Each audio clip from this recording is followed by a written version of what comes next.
tourist destinations, but I don't really know now. You'd have to tell me, but that's for another story. Yeah, for sure. So what's going on with you, man? How's the off season going? I tell you what, man, I finally decided to pull the plug on things and go ahead and shut it down for a little bit. I ran things past North Americans and the whole rebound process probably a couple weeks too long. And, I was basically just waiting for the signal from my body that it was time to just pull the plug and pull back a little bit.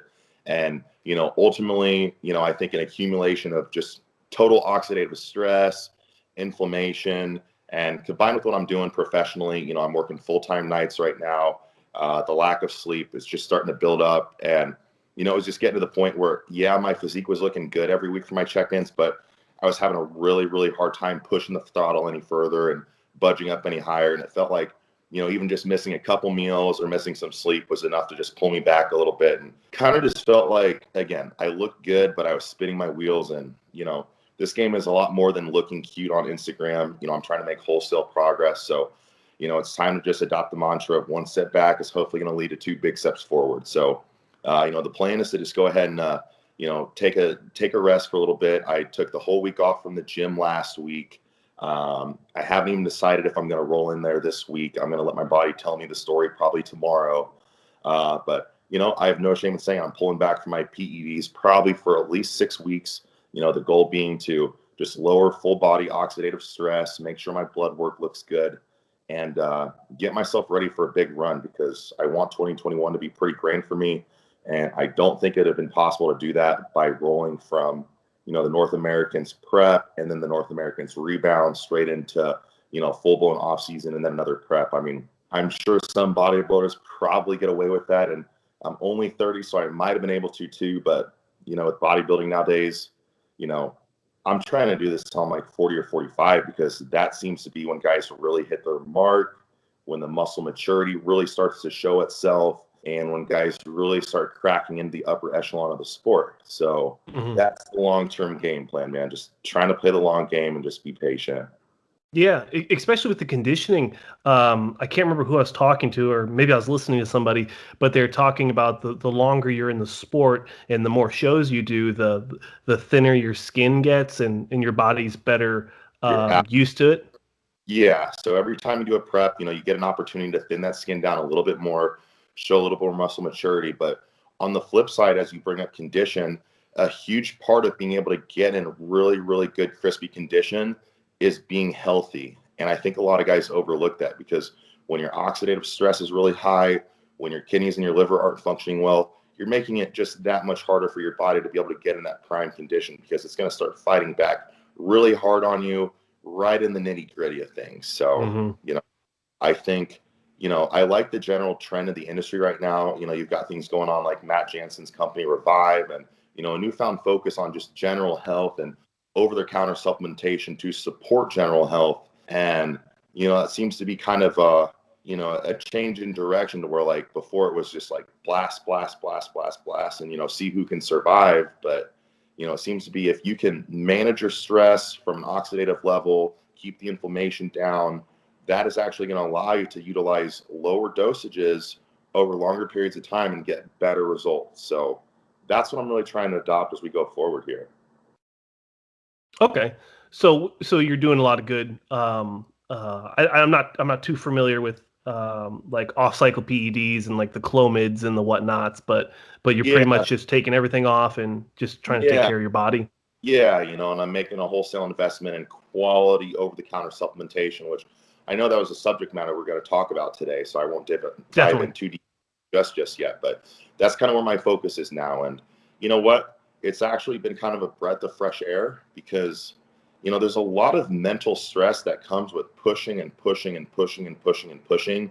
And it's not to say that I'm like removing myself from the bodybuilding in terms of like eating my meals or being in the gym, but it's almost a peaceful feeling to know that I'm not actually trying to compete with my peers across the country over the next 4 to 6 weeks, with the progress train, because that really starts to eat at you. I'm very aware of what my peers are up to and what they're doing, across the nation.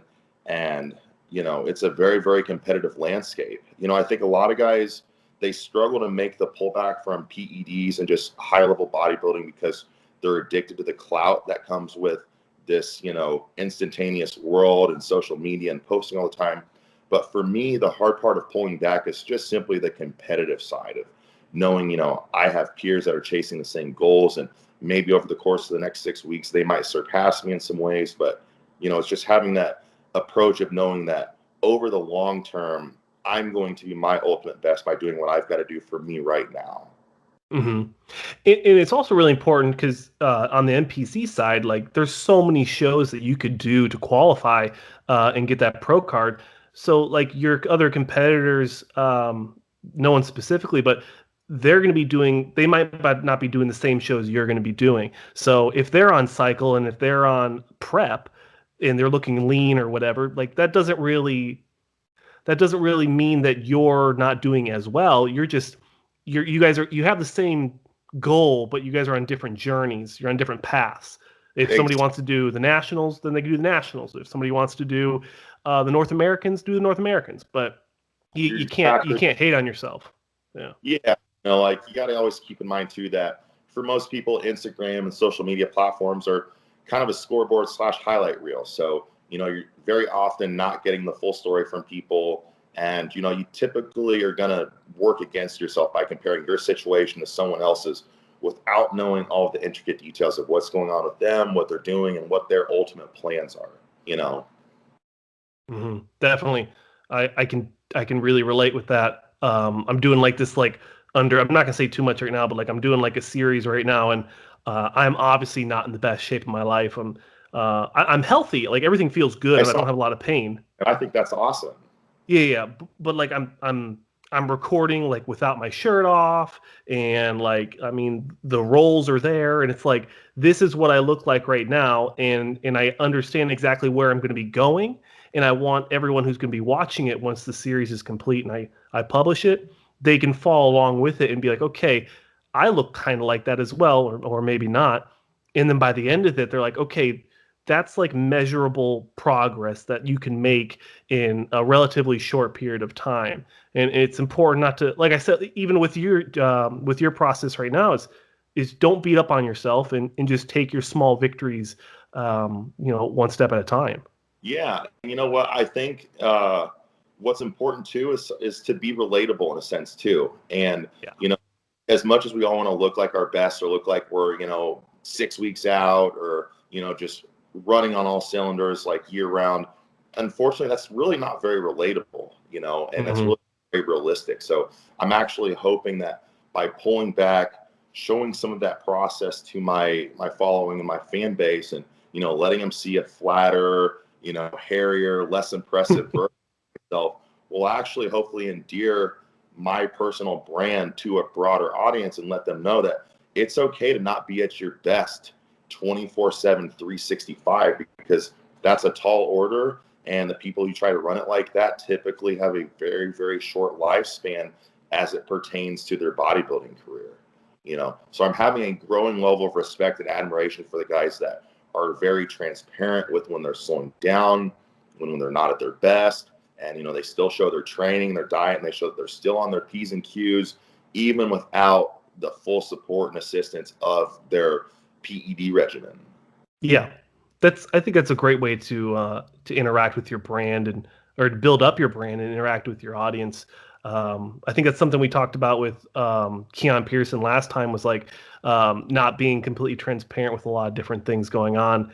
And the way you're approaching it right now, I think is a really good way to plug in with your audience. Like with Keone, I think he's since, come out without giving too much detail and just let people know, what, some of the decisions that I made in regards to not doing the O last year simply had to do with I had some personal demons to fight.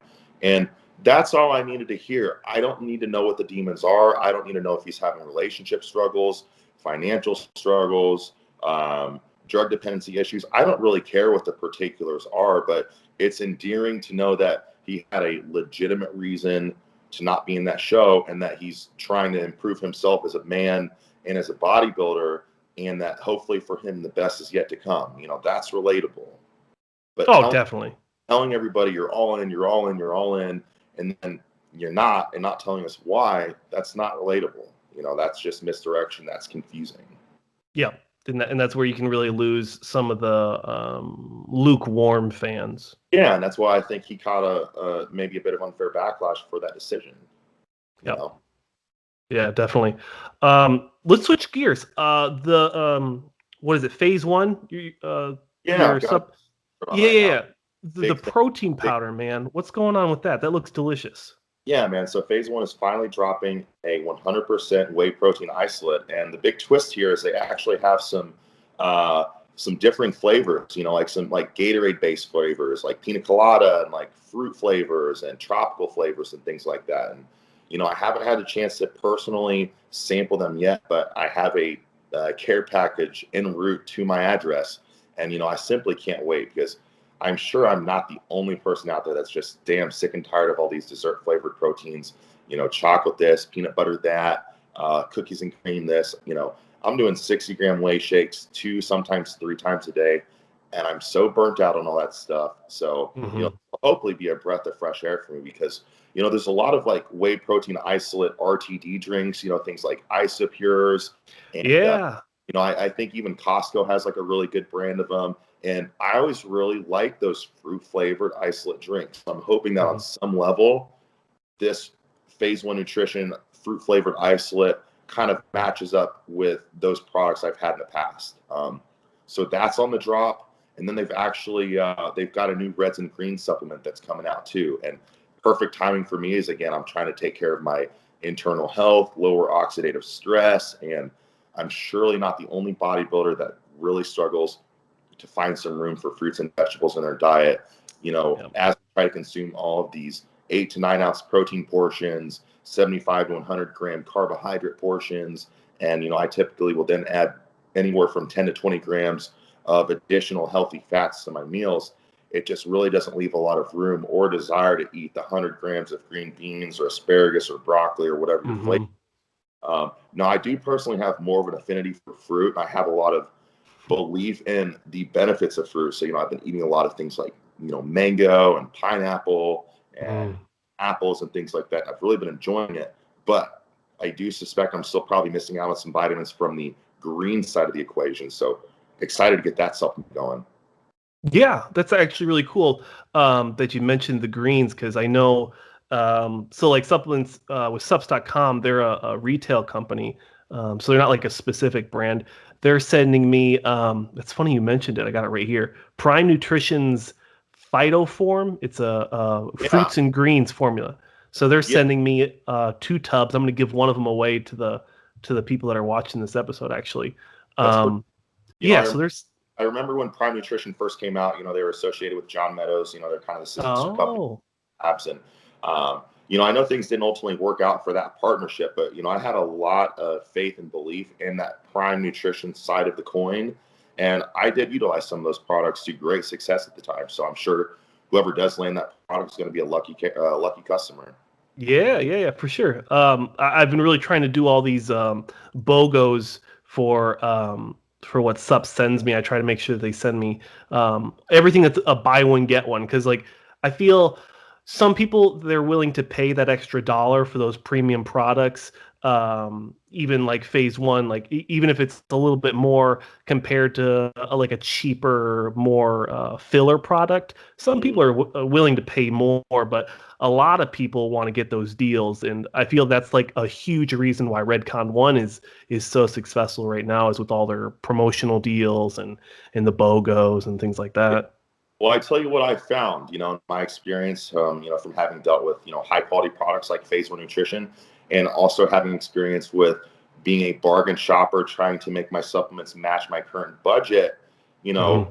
Unfortunately, trying to be that bargain shopper led to a lot of gastrointestinal distress, and not only from, proteins with a lot of added fillers and, higher amounts of, dairy, substrates and things like that. But, even like the lower quality amino acids and things like that, they just never agreed with my stomach. And, maybe you don't notice those things so much when you're in the middle of off season and you're eating like 6,000 to 8,000 calories a day, and, you're already bloated just because you're eating so much. But it's really once you start to peel down and get lean that you become hyper aware of what is and isn't working for your gastrointestinal system.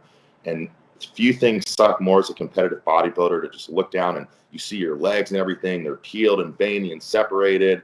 But then you look at your stomach and you look like you're pregnant, and you know it's because something's not agreeing with your gastrointestinal system.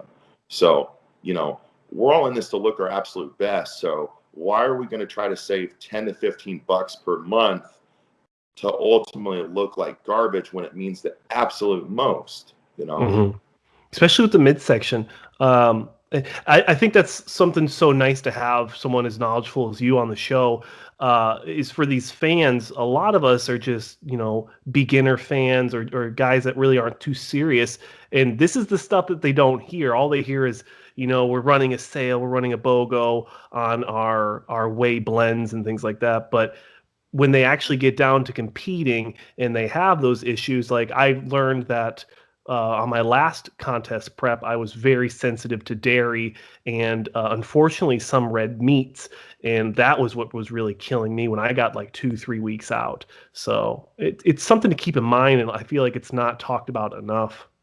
Yeah. And, I'm not going to like disparage any companies that we've mentioned that do like to do the BOGOs and the deals and things like that. But I will present like a counter example to you. When you look at a company like, let's say, Project AD, if you like dive into Joe Binley's story, you'll understand that not only has he been able to put out some of the highest quality products, not only from like a health and longevity standpoint and perspective, the products like their heart aid and their TUDCA and their liver support and things like that, but even the quality of their general bodybuilding products, like their amino acids, their sleep aid product, their nitrous product, their digestive aid product, all of those things, they're so high quality that it's pretty well known that Joe Binley, during the come up of Project AD, was essentially, living in a 1-bedroom apartment with no furniture, like sleeping on his floor from times because, he didn't have the furniture. And it was because the cost to put out the high quality products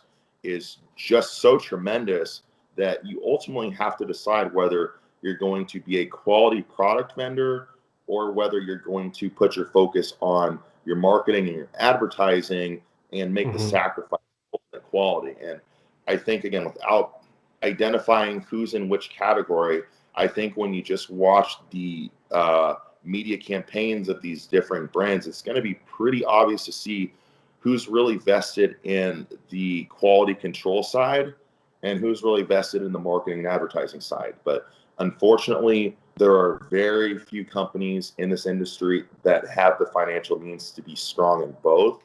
So you just got to be aware of where you're spending your dollars. And, I understand that some of our favorite bodybuilders are associated with some of these brands that run a lot of BOGOs and things like that. But, ultimately, bodybuilding is your own race. It's your own journey. You've got to do what's best for you, and I find ways to support some of my favorite bodybuilders when they put out apparel and things like that. And I love to share and promote their content and stuff, but I will not blindly buy a supplement from a brand that has signed a bodybuilder that I like just because I like the bodybuilder. I need a better reason to put those supplements into my body than to just be a fanboy, if that makes sense. It really does. And that's another thing is some people don't look at what they're really buying. They just see that someone's promoting like a performance stack or I don't want to say names, but like a signature stack where they're like, well, this is what I use. And it's like, is it really what you use, or is this what they're like telling you to tell them that you use? Because you probably use every single product they send you. Like those aren't your specific favorites, or maybe they are. I mean, I don't know. I don't want to get too negative. No, well, luckily with phase 1, they don't just send me a randomized care package. They actually ask me what I want and what I don't. And so I very specifically tailored care package each month for my personal needs.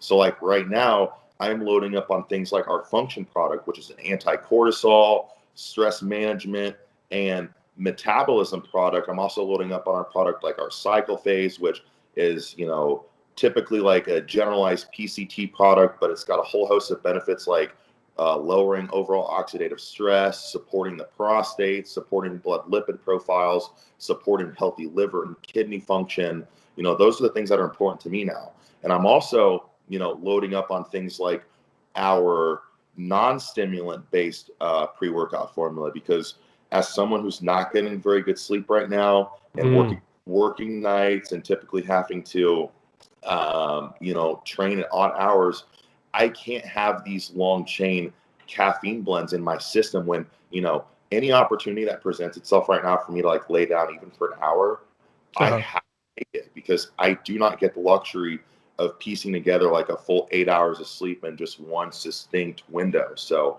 I need to make sure that the stimulants right now are relatively low in my body. So phase one is great in that they afford me the luxury of picking exactly what I need, and they don't send me stuff that I don't. That's cool. I thought that was interesting. You mentioned the stimulants. I don't think I went to bed at like 10 o'clock last night. And I don't think I fell asleep until like 1 a.m. And I think it's because I haven't taken pre-workout, like high stim pre-workout, in 3 weeks or so. And yesterday I took a product, also on the subs page. It's a buy one, get one free. It's called Swole MF's Scissorp. And okay, so maybe you already know, there's this ingredient in there that they're promoting that I've never heard of, and maybe I'm just out of the pre-workout game for a while, but it's called epicatechin. It's 150 milligrams, and that's the only thing I can see in there that I'm not familiar with. But I was cracked out of my mind all night, just like cold sweats. I just couldn't sleep, and I'm like, I don't know if it was that or something else, but I haven't heard of it. I wonder if it's one of those like longer chain like caffeine blends or something like that. It's really hard to say, but like my general thoughts on the stimulant based pre-workouts is, it's one of those products that's just shoved down our throats with advertising. I mean, I don't know if there's a single product that even comes most products are probably a distant second or distant third in the relative advertising push that companies have, and they're just shoving these stimulant-based pre-workouts down our throats.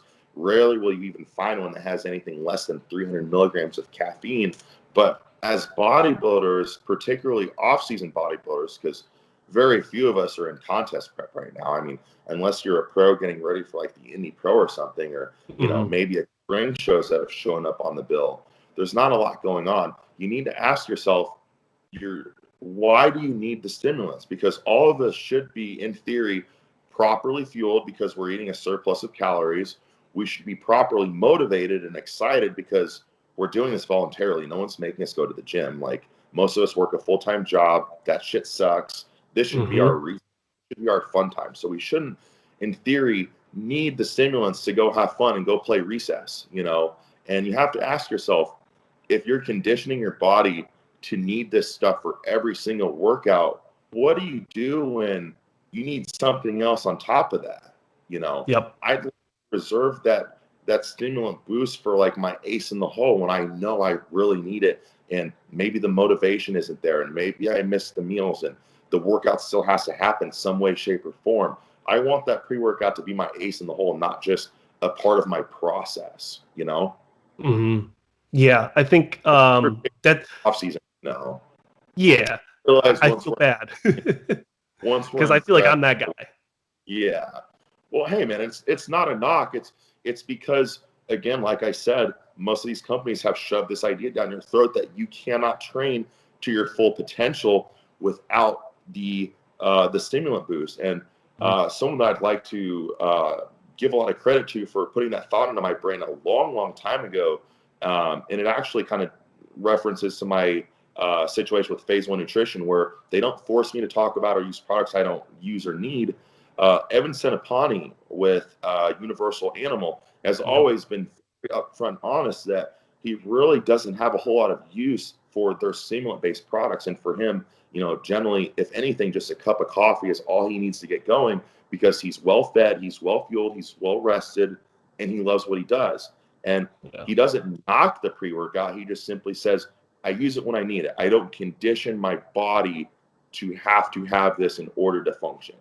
And I had a lot for that. And, as we talk about trying to ultimately position yourself to peak on show day and have the very best physique you can have. Oh man, my cats they're running wild. Oh I know man. you guys do. Yeah, I closed the door. I didn't even think about it. The idea is to ultimately set yourself up so that if and when you need to run your adrenal system pretty hard, it's capably able to do so, and it's not crashing down on you when you need it at the most. You know, a lot of guys, unfortunately, they get to the stage and their physique is very tired and very flat and non-responsive to the carb up and things like that. It's because their adrenals are just run down into the ground because they ran their adrenals into the ground before their prep even started.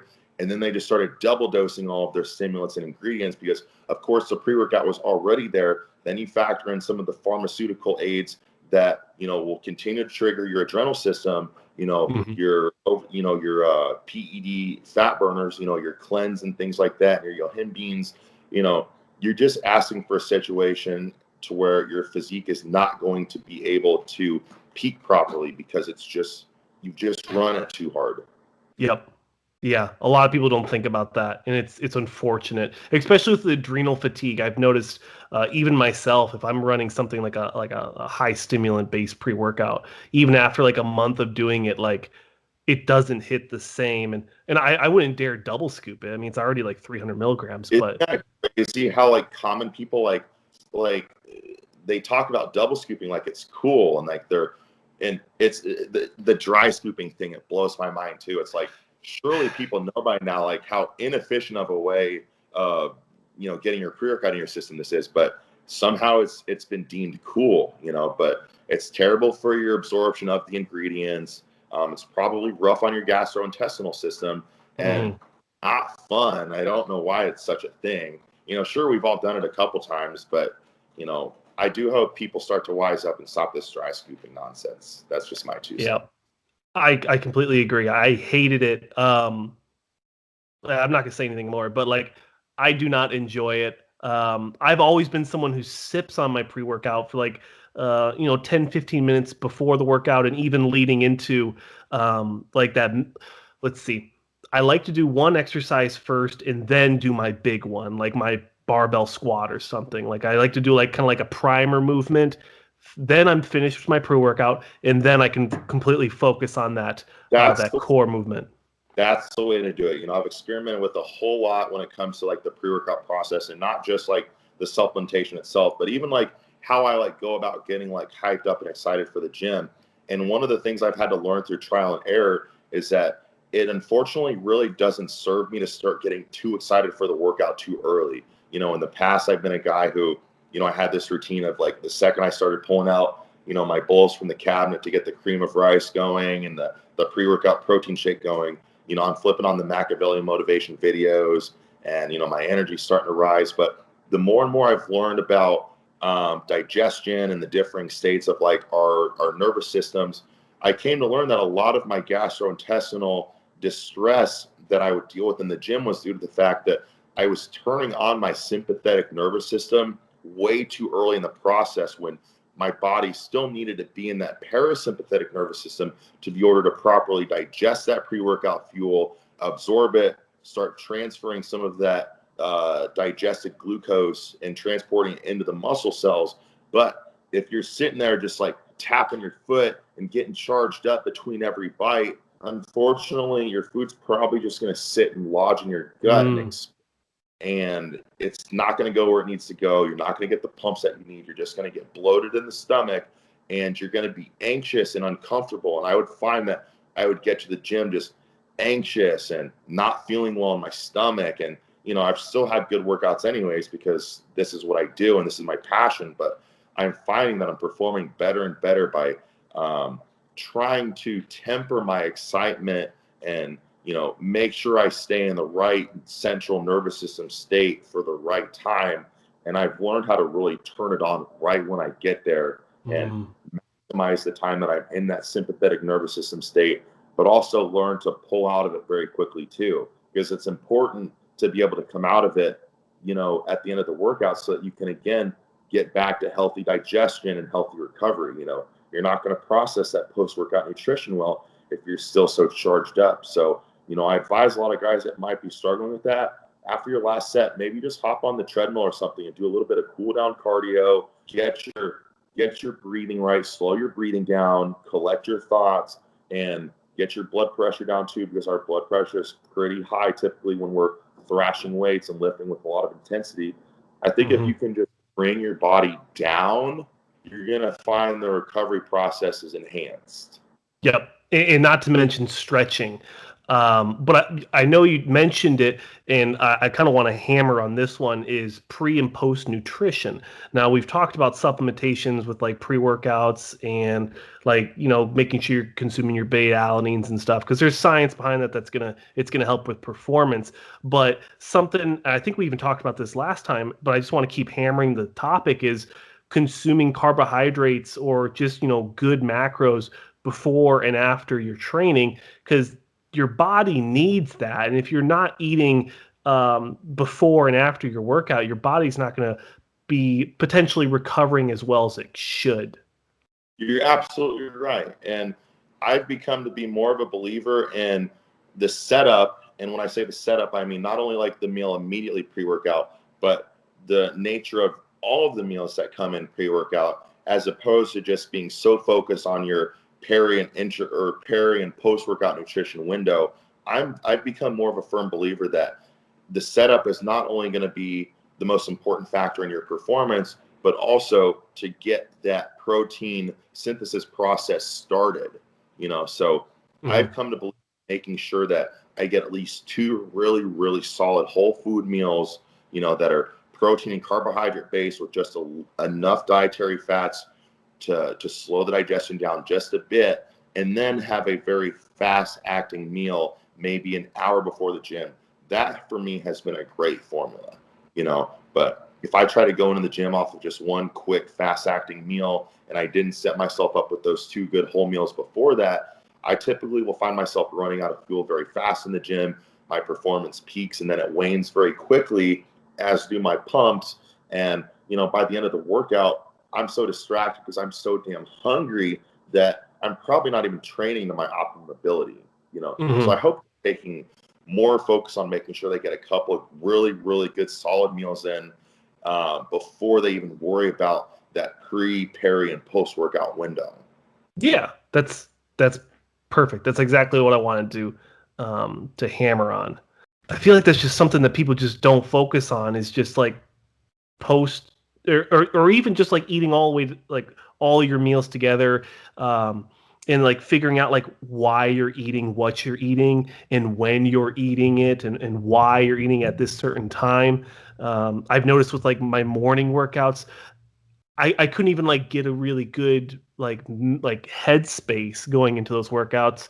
Whereas, I mean, the last 4 or 5 years training at, you know, like 4 to 6 o'clock PM, I was always like primed, and I felt like it was primal, and like I felt like going into the gym at 4 o'clock was like it was my time, and my body was like naturally like primed to train at that time.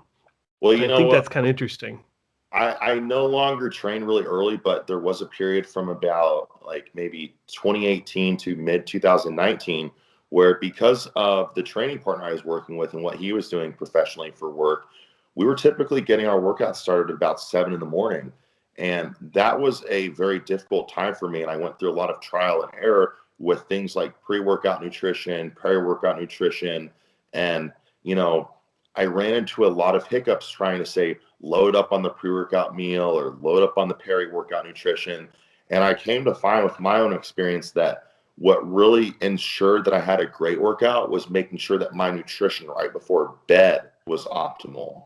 So a lot of guys tend to, you know, go to bed on a light meal because, you know, they want to pull their carbs back and make sure that they're not getting fat overnight, or making sure that, you know, they're releasing the proper amount of growth hormone at night. And I can respect that.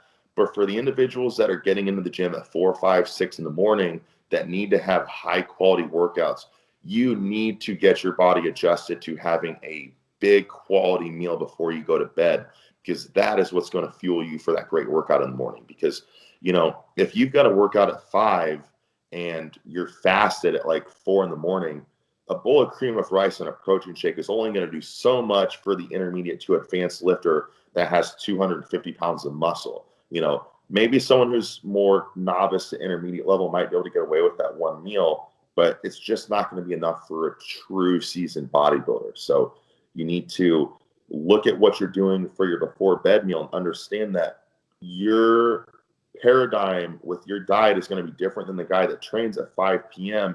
in that they get the luxury of getting those 2 to 3 solid food meals before they go into the gym. You need to make sure that in some sense you have that too. And the best way to set that up is to probably go to bed on a good whole food meal that has something like steak or salmon or maybe eggs in there, a good slower digesting carb source.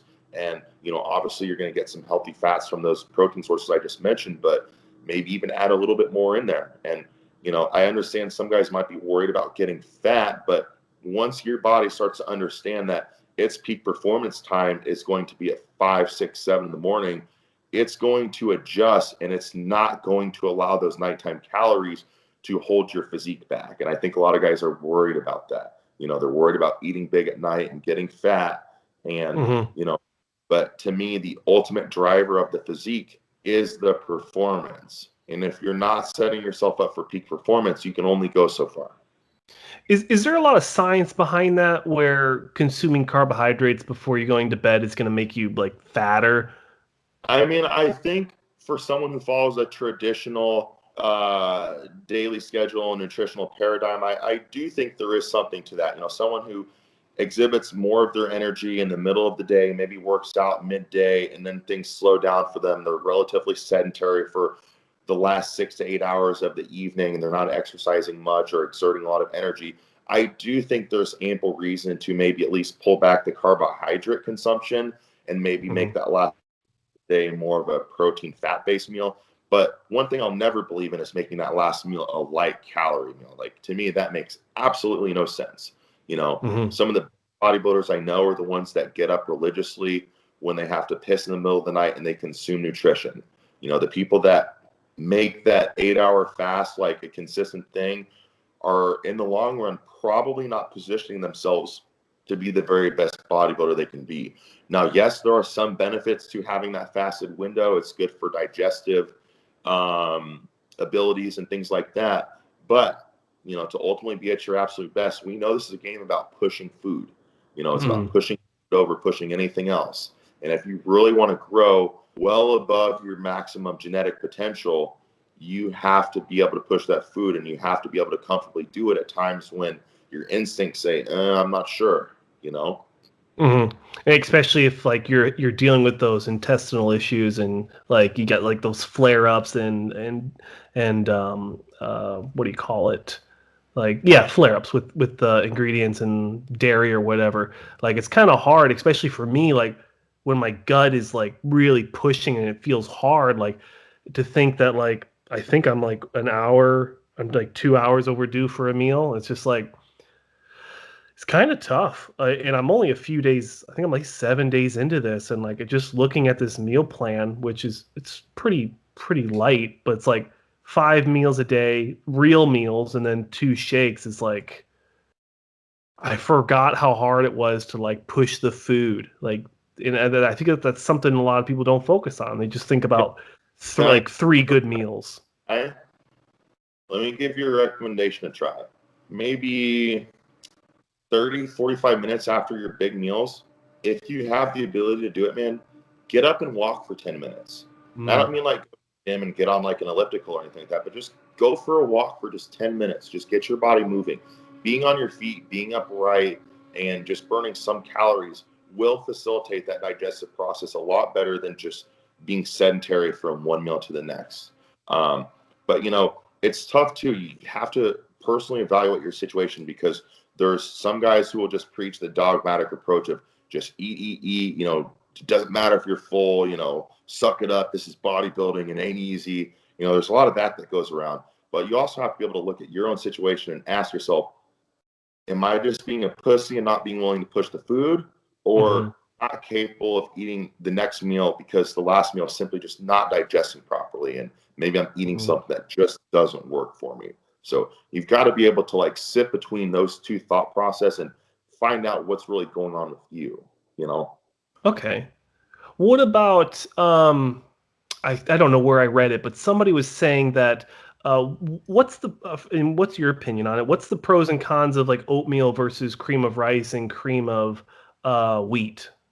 So, in my opinion, I think most people are typically going to be better off going with something like the cream of rice or the cream of wheat over the oatmeal. I will say that I do have a little bit of oatmeal each day, but I really do have to limit the oatmeal that I take in because, on a fundamental level, oatmeal is toxic. There are phytotoxins in oats, and eating a large degree of them for me always brings up gastrointestinal issues. It's never anything I would carb up on, but I do like oats, and in minimal amounts, particularly if I buy like the more processed oats, like the ones that have the flavors with them, like your maple brown sugar, your Hmm. apple, and those like more processed oats typically are going to digest more than like your whole shell old fashioned oats and steel oats and things like that have more of the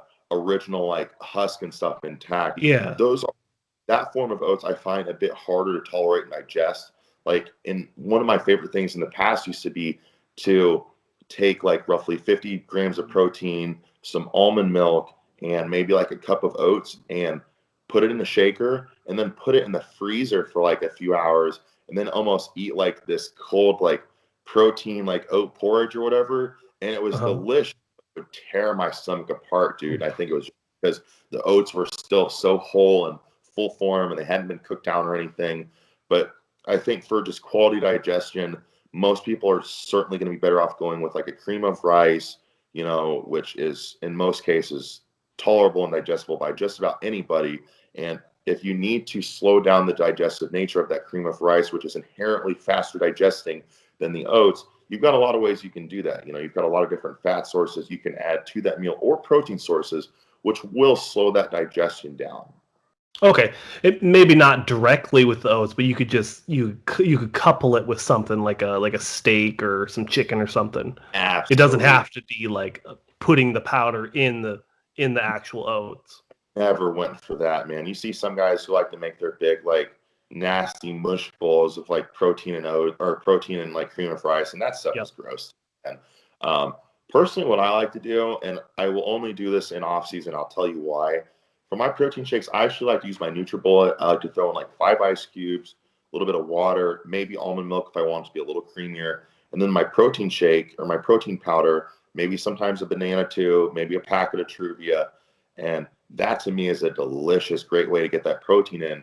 But I'll only do that in the off season just because I do find that by adding the volume of the ice and things like that, and just the fluffy nature of the blending, that will Hmm. actually blow you. So I have to be careful when I'm getting lean because that's just a lot of additional food volume via the big, thick, whippy shake as opposed to just a simple shake and water. But if you've not done something like that, really, really bored of your shakes and water, just like in your protein shaker, I tell you, man, grab a cheap NutriBullet or something like that. It's very simple, very easy, and it makes your shake way more tolerable. You can throw your peanut butter in there. If you're really in a rush, you can like throw your oats in there too, or your cream of rice. Like, you got to do whatever you got to do. Hmm. I don't think I've ever really been rushed for time. I remember Dave Palumbo was always talking about like blending his chicken and stuff, and I was just like, You I know, think I'm that's a level I just can't I'm get to. more and more. That's gross to me. That's crazy. I mean, you do what you got to do. I understand. In fact, I remember like 10, 15 years ago when I was like deep into the strongman world, Derek Poundson at the time, who was like, the preeminent like top US strongman, he was like second world strongest man. I think he had won an Arnold or two. He was just the man. He Mhm. had really popularized the chicken shake thing and, throwing your chicken breasts in there with chicken broth and water. I just couldn't do it, man. I just couldn't do it. Call me a pussy or It whatever. just Just sounds wasn't. terrible. And for me, the second I start gagging on a meal, it's over. It is literally over. I cannot take another bite. It's not like a willpower thing. It just won't go. And I Yeah. believe that if you're gagging on food or if you're not naturally generating saliva, which that's inherently where all of your digestive enzymes come from, then you're not going to be digesting the food very well. Yeah. So it's important to think about that. For the guys that are suffering so hard to get their meals down, you're probably not growing optimally because you're probably not digesting it, because you're probably not getting that food down with digestive enzymes. You know, if you're having to take sips of Kool-Aid or soda or water, or whatever your beverage of choice is with every bite just to get a meal down, understand you are not digesting your food optimally. And I'm actually going to plug a friend of mine, Ross Flanagan, who actually just went pro, I believe, at Nationals this year. He's the man behind the Gaines Bakery Café. He's got a whole line of all natural sauces, you know, from like things like tiger sauce and yum yum sauce and teriyaki sauce and all different types of sauces, all natural, no preservatives, and most of them are 0 calories. That's going to be a great, efficient way to flavorize a lot of your meals, really spice them up. And, you know, also, who doesn't love supporting a real bodybuilder? I mean, gosh, Yep. aren't we all tired of like giving money to freaking Walmart and China and shit? You know, like, why don't we put some money in our bodybuilders' pockets? So, you know, if you guys are struggling to get your meals down, check out Ross Flanagan on Instagram. Check out Gaines Bakery Cafe, Gaines with a Z. And I would say even order his virgin sauce starter kit. It's going to give you like a sample of every one of his top sauces. And I think you guys are going to be pretty pleased with that. That's actually a great product. Well, I haven't tried it myself, but like that's a great idea because a lot of people don't understand when they marinate their foods with like those high sugared marinades from like Walmart. Like a lot of that's going into the chicken, and I tried convincing my wife on that. I was like, I'm consuming all that sugar, and she, I don't know, she kind of argued with me on it, but that's probably a great way. Probably maybe not a marinade, but. You're 100% right. You are consuming a lot of additional sugar and things like that. And a lot of those sauces like end up just getting sucked up into the food anyways and aren't really doing anything. And you're getting an extra 20 to 30 grams of sugar that you don't need. And that's just not in line with like your nutritional plan. So, you know, if you're going to like flavorize your food, make sure you're doing it the right way. Unless you're one of these guys out there that have a freak metabolism and can go Ronnie Coleman, Casey Masterpiece all over that bitch.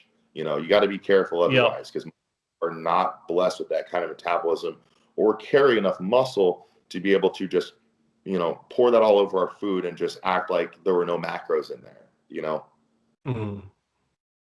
Yeah, I think the only caveat would be, I think someone said that if you're always seasoning your things like that, if you maintain the same level of like seasonings, if you're always putting salsa on your rice, if you always maintain that, then you can kind of get away with it. But the moment that you start adding too much or not enough, then it's going to start throwing your macros off. Yeah, right. It's like a consistency thing. It's like, you know, you get guys that do I do my meat like pre-cooked weight or post-cooked weight? That shit doesn't matter. Just the exact same thing every time, so that when you make change, it's based off of a consistent pattern, you know? Yep, definitely. Let's switch gears. Weightlifting shoes. I know I used to have some really nice, what was it, Gorilla Wear ones, and then they walked away, unfortunately. But I don't think they're necessary, but I think that they have their place, especially if we're talking about like the wedged shoes. The only thing I mean, I feel like I just contradict myself every time I talk about stuff, but watching you train when you're doing legs and when I watch your footage, you always have like that little slab of flooring that you can use. You notice that. So yeah, I actually have extensive experience with actually using wedge shoes. You know, before I even found myself in bodybuilding, I was competing in strongman contests, which almost always had a component of Olympic weightlifting involved, in that there was typically an overhead lifting exercise where it simply just benefits you a lot to have that wedge shoe to allow for better leg drive to, you know, explosively lift that weight up overhead. But also, we all know that the wedge shoe allows for greater ability for knee flexion while maintaining upright torso for movements like clean and jerks, snatches, and your Olympic style squat. But as a bodybuilder, it's just a total pain in the ass to bring those wedge shoes to the gym, knowing that I only need them for a select few exercises. I don't want to. I wear size 14s, dude. I already have a bag the last thing I need is to be carrying around these big clunkers. You know, they look like bowling shoes practically, especially with the meat. I just don't have the space for that. So for me, it just makes a lot more sense to either, when I'm at Flex Fitness over in North KC, they actually have a really nice wedge already there. But then when I'm at OG KC, where I typically used to run into you at, I would just grab a couple of the mat shims that guys would use for, you know, elevating or lowering their deadlifts. And I would just stick a couple of those under my heels. And that's all it would take for me to get the slight bit of heel lift that allows for better forward knee drive and knee flexion and better upright torso maintenance, which are all the components of building world-class quadriceps. Yeah. And that helps you isolate the quads, right? When you have that toe or the heel up. Precisely. That's what it's all about. You know, it's to build quads, you know, it's very counterintuitive to what we're all taught, you know, when we first get into the gym. You know, we're taught to learn how to break from the hips. We're taught to learn how to sit back. We're taught to learn how to open the hips up and allow for the hip flexors and the glutes and the entire hip girdle to kind of like bear the brunt of the load. And that's what you're going to want to do as an athlete, you know, who's focused on overall athletic performance and posterior chain power and explosiveness and stuff. But for us that want to really build quads, we have to veer away from that, you know, perpendicular foreleg to upper leg angle and sitting back. We actually need to embrace that really extreme level of ankle dorsiflexion and forward knee travel. And we need to learn how to simultaneously break from both the knees and the hips to allow for that load to really situate itself just on the quads, you know. And it's very counterintuitive for a lot of people. And for, you know, a bodybuilder or a powerlifter might look at you doing that. And, you know, if you're new to the gym and you've got 135 pounds on the bar, you know, you got to be careful, because some powerlifter might come up and say, oh, you're doing it wrong. And he's going to try to teach you how to sit back and spread your legs and open your adductors and stuff. You've got to be cognizant of the fact that he's trying to teach you how to squat like a powerlifter to move the most weight. It's not what we're trying to do. So, you know, curb that misdirection and understand that to build those world-class quadriceps, we need the forward knee travel. We need the strong ankle dorsiflexion. We need that upright torso. And we don't want to sit in on those glutes, hams, and lower back and just lift the most weight possible. We want to find how much weight we can lift with just our quads, you know? Yep. And that even encourages or disencourage, I don't even know English, bouncing out of the hole. Like I know with a lot of my squatting videos, people are like, wow, you have really good depth. And it's like, well, that's just the only way I know how to squat. Whereas if I'm using a Smith rack, I feel like I can get a lot better isolation on the quads and much better control throughout the movement. Yeah. And, you know, I don't know if you have much of a female viewership with your channel right now, but one thing I will add too, I have found that my glutes have been able to develop at a much higher rate by squatting in this fashion and sitting all the way down and allowing for that forward knee travel. It seems to be that I'm able to connect with my glutes out of the hole if I want to, much better from a position of sitting on my ankles as opposed to sitting backwards. That for me seems to really fire the glutes much better than trying to sit back. And, you know, it makes a lot of sense too when you think about movements like lunges and Bulgarian split squats that people use to tailor towards glute development. You're not sitting back in any of those movements. You're going straight down, you know. Just my 2 cents on glute development, because there's a lot of confusion on that subject as a whole as it pertains to the women in our sport who are trying to find their way. My wife likes to bake, so I'm sitting next to this big mixer thing here. Got to be careful. Arm this holiday season, you know, cookies, cinnamon rolls, all types of crazy. I got her this big KitchenAid baker here, and she's trying to put the weight, trying to be careful, you know. But I'm back. I'm charged. Okay. I think my wife's mom gave her one of those mixers because I know Jasmine's been wanting to do baking for a while. So I'll have to keep an eye on what she's making. But I think when I'm on prep, I really don't have a lot of urges for like the bad foods. I'm pretty good about just like eating food as fuel. For me, it's not the sweets, man. It's the savory food that I crave. I'm not a sweets guy. But for me, just all of my favorite savory foods, that's what I'll crave when I'm prepping. Whether it's the Asian food, the Mexican food, the Thai food, or whatever, the barbecue sauces here in Kansas City. That's what I crave the most. You can miss me with the sweets for the most part. That's like a fun little add-on. But I'm building my cheat meals with savory foods for sure. Oh, any kind of Chinese food with some sauces that I can mix with the rice. Yeah, God, man. like that's yep. That's we with just had it's not Indian food and it's not Thai food. It was one of those countries on that little tail down there, like Myanmar or something. We had some of that the other day. Oh my gosh, that over was Cisco. I'm sure you couldn't find that here in Kansas City, so that's cool. there's so many. There's a whole like Chinatown and Japantown here, so it's like there's lots of different ethnic foods. I think as a white guy, that's what I'm supposed to say, but lots of stuff like that. Those neighborhoods one time with your phone out and just film it, and just I'd love to see the interactions you get, because I know you don't think of yourself as much of a bodybuilder, but I guarantee you you're like 6'1", right?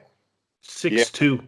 6'2", 250 pounds. I guarantee you're gonna get mobbed, man. And that, dude, I'd love to see that. Just go shopping for a day and have your wife follow you with a camera. I bet you have at least 10 people come up and grab your arm, want to take pictures with you, because those people are so just inherently small that you're probably a giant to them. Yeah, that's a good point. That's some good content. Content mix up too. Yeah, more like vlogging stuff. Yeah, I know I've wanted to do that. That, like, while you're still maintaining your channel and maintaining your obligations, as military personnel, you're adapting to a whole new set of circumstances and lifestyle and environmental changes. I think that's interesting. Just my 2 cents. Yeah, I know I've been thinking about doing some stuff like that, so we'll definitely throw it in there. Like, you even call it Saunch in San Francisco. I think it'd be a cool little series. Yeah, or Saunch. Yeah. San Francisco with Saunch, or yeah, we'll figure something out. Yeah. Let's double tap that the glute development. I noticed for me, especially when you were talking about getting like that glute activation development in the bottom part of the squats. I've noticed that the best time I've ever had like glute pumps has been when I'm doing either like some sort of like a lunge as a primer movement, or even like those adductor and abductor machines. I've noticed I've had like some stupid glute pumps where it's like I guess it's been a long time since I've squatted big weight, but like once I started hitting 3 plates again, like I could really tell like my glutes were starting to fire, especially if I primed the muscles properly and got the whole kinetic chain like where it's supposed to be. So you bring up like the adductor or the abductor work that a lot of people do in the gym, and I think like there's a poor understanding of why we need to do that stuff. And I think you see a lot of females in particular spending entirely too much time with their given workout time in that abductor machine, trying to open their knees up. And yes, that's an important movement, but I don't think they understand why. So that abductor machine, forgive me, abductor, I'm talking about the outside of the glute, not the inside of the thigh. Those are going to be your stabilizing glute muscles. That's not going to be your majority mass in terms of the gluteus maximus. It's just going to be, your upper outer glute shelf and your stabilizing. But the reason that that's allowed you to get such good glute work is because you've turned on your stabilizers, which has allowed you to get into your glutes better and not misdirect some of that load elsewhere. So I think the application of the abductor machine needs a better understanding in that it's not going to build massive glutes for you in of itself, but as a setup to going into your squats and helping you stabilize and get the most out of the movement. That's where its true value lies. But girls who are spending 30-40% of their workouts in that abductor machine, leaned forward and sticking their butt out, like all that's doing is hitting a relatively small amount of glute tissue that, to be totally honest, has a relatively limited amount of potential for growth anyways. You know, you can pump the crap out of that upper outer glute shelf, and it's only going to grow so much because it doesn't really have much potential to really grow. And in my personal opinion too, at least from a male bodybuilder perspective side, it's really not very flattering when that's the most prominent part of your glute. You know, I don't think it's especially aesthetic, and it's kind of funny looking on some people. Like maybe for some people like Ronnie Coleman, it's pretty freaky. But for most people that don't have a larger than life physique, I think it can be a relatively distracting component. And, you know, I think, yes, glutes are important, but, you know, when you analyze the physique, you know, you don't want your eyes, when someone hits a back shot, like a back double bicep, you don't want your eyes immediately going to the middle of the shot, because the middle of the shot is the glutes, and that's not the point. You know, the point is the back, and then you can start to assess the quality of the hamstrings and the glutes and the calves. But you don't want the big bubble butt to be the first thing that catches your eye when someone hits a back double bicep. That was never the point of bodybuilding. You know, the point is to have that inverted triangle and then that flaring sweep from that midpoint from the bottom out. But the point is to not be big in the middle, because of course, when we think about the physique from the front, the last thing we want is to be big from the middle. So why are we so focused on being big from the middle, from the back? You know, so many guys have a hard time building a world-class back that having massive glutes in most cases is just going to take away from the appearance of having a really thick, well-developed back. I think it's important to develop your glutes enough that you can have enough depth to the muscle to show quality condition. But I believe that once you've achieved that, it's time to slow down on, you know, building the buns. For lack of, you know, like, for me, it's distracting when a dude gets on stage and his butt is just like huge. It's like, that was just never the point, you know? Yeah. And I can only think of one, it doesn't matter, but I can only really think of one person that like has like really profound glutes on the pro league. And it's like, and he never really places like crazy well, which is unfortunate. Osadil? Yeah, Osadil. Yeah. Yeah, sure. I mean, he places well for, oh God, I don't want to get into like the top, like the elite pros and whatnots, but like, I mean, he places well at regular shows, but like, you know, at the end of the day, when it comes to the like, he didn't make top 10, and I don't know. It's kind of it's the whole conversation. You'll have to go back and look at the standings, but I think in that really off year where Brandon Curry won, and you know, we didn't have Rami, we didn't have Phil, and we didn't have Roden, and you know, I'm sure we were missing other guys. I don't think Nathan Diasha was there. I'm sure there was a couple more who were not present that year. I think he slid into 8th place, but you know, that just goes. I thought it was 7th or 8th. Yeah. It goes to show how weak of an Olympia that was. You know, no slide to Brandon Curry, but it is what it is. You know. Yep. Yeah, and you know, sitting in my armchair, I can say that. I've always wondered that with the glute training, like you see it online, and I always assume that it's just over sexualization that the supplement industry and influencers use as, you know, marketing tools. I never really thought that it really was how a lot of women train, doing the abductor and the glute bridge, until I went when I was driving here to San Francisco. I stopped in Flagstaff, Arizona, and there was 4 Smith racks, and 3 of them were being used for glute bridges. And I was just like, it was like an entire hour. I was sitting there just like trying to find things to do, and I was just like, are you guys squatting at all, or is it just you come in here for glute bridges? Right. And you know what?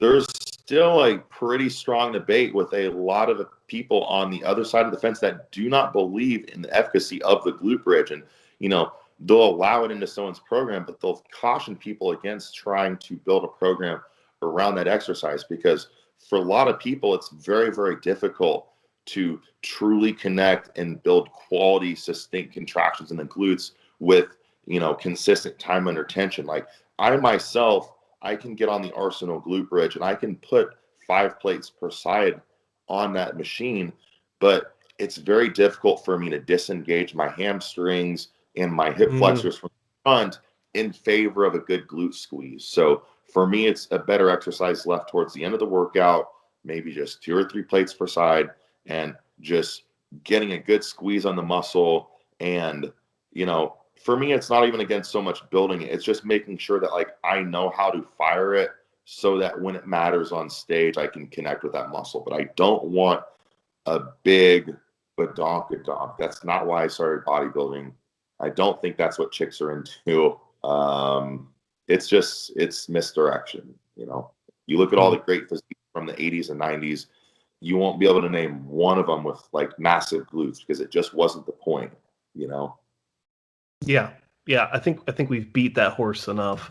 Yeah, it's good to point out.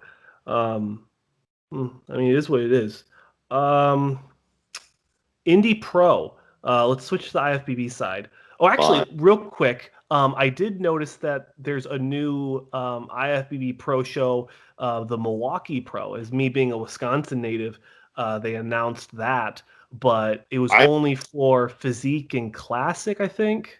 Oh, okay. Yeah, you know, there's a lot of shows that go on around the country that are like, you know, just classic or just men's physique or just women's categories. And, you know, unfortunately, they have to have these shows because, you know, I simply don't really agree with the NPC-IFBB's decision to allow so many pros into those categories. But, you know, unfortunately, they have to open those shows up because there's so many people who have garnered pro cards, you know, because all these allow for people to go like pro by taking second, you know, and you can go pro at the junior shows. And there are just so many opportunities and so many people getting pro cards for just winning classes, getting seconds, that there's a place for some of these people to get into the competition. Because if you only have like, say, 15 shows for all these people to do, and every show has 85 competitors, and mind you, in these divisions lower than bodybuilding, where it's much harder to differentiate from one physique to the next because the ceiling of development is lower and the physiques look a lot more similar,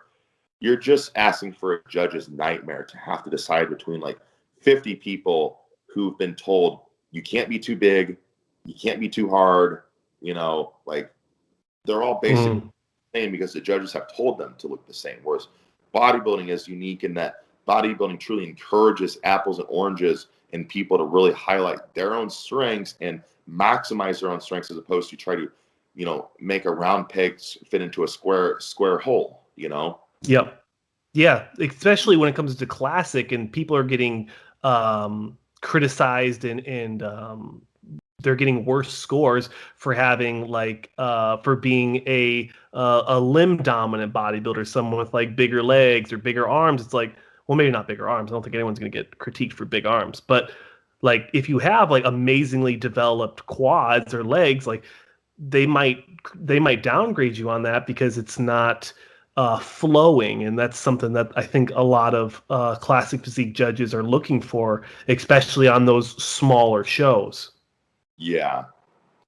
Hey man, this is a little off track, but if you didn't see it yet, did you see that new Chris Bumstead post where he put together that little posing clip to that Drake song? I think it was like a Drake song from like 2012 or 2013. If you haven't seen it yet, just go to Bumstead's page. It's incredible, man.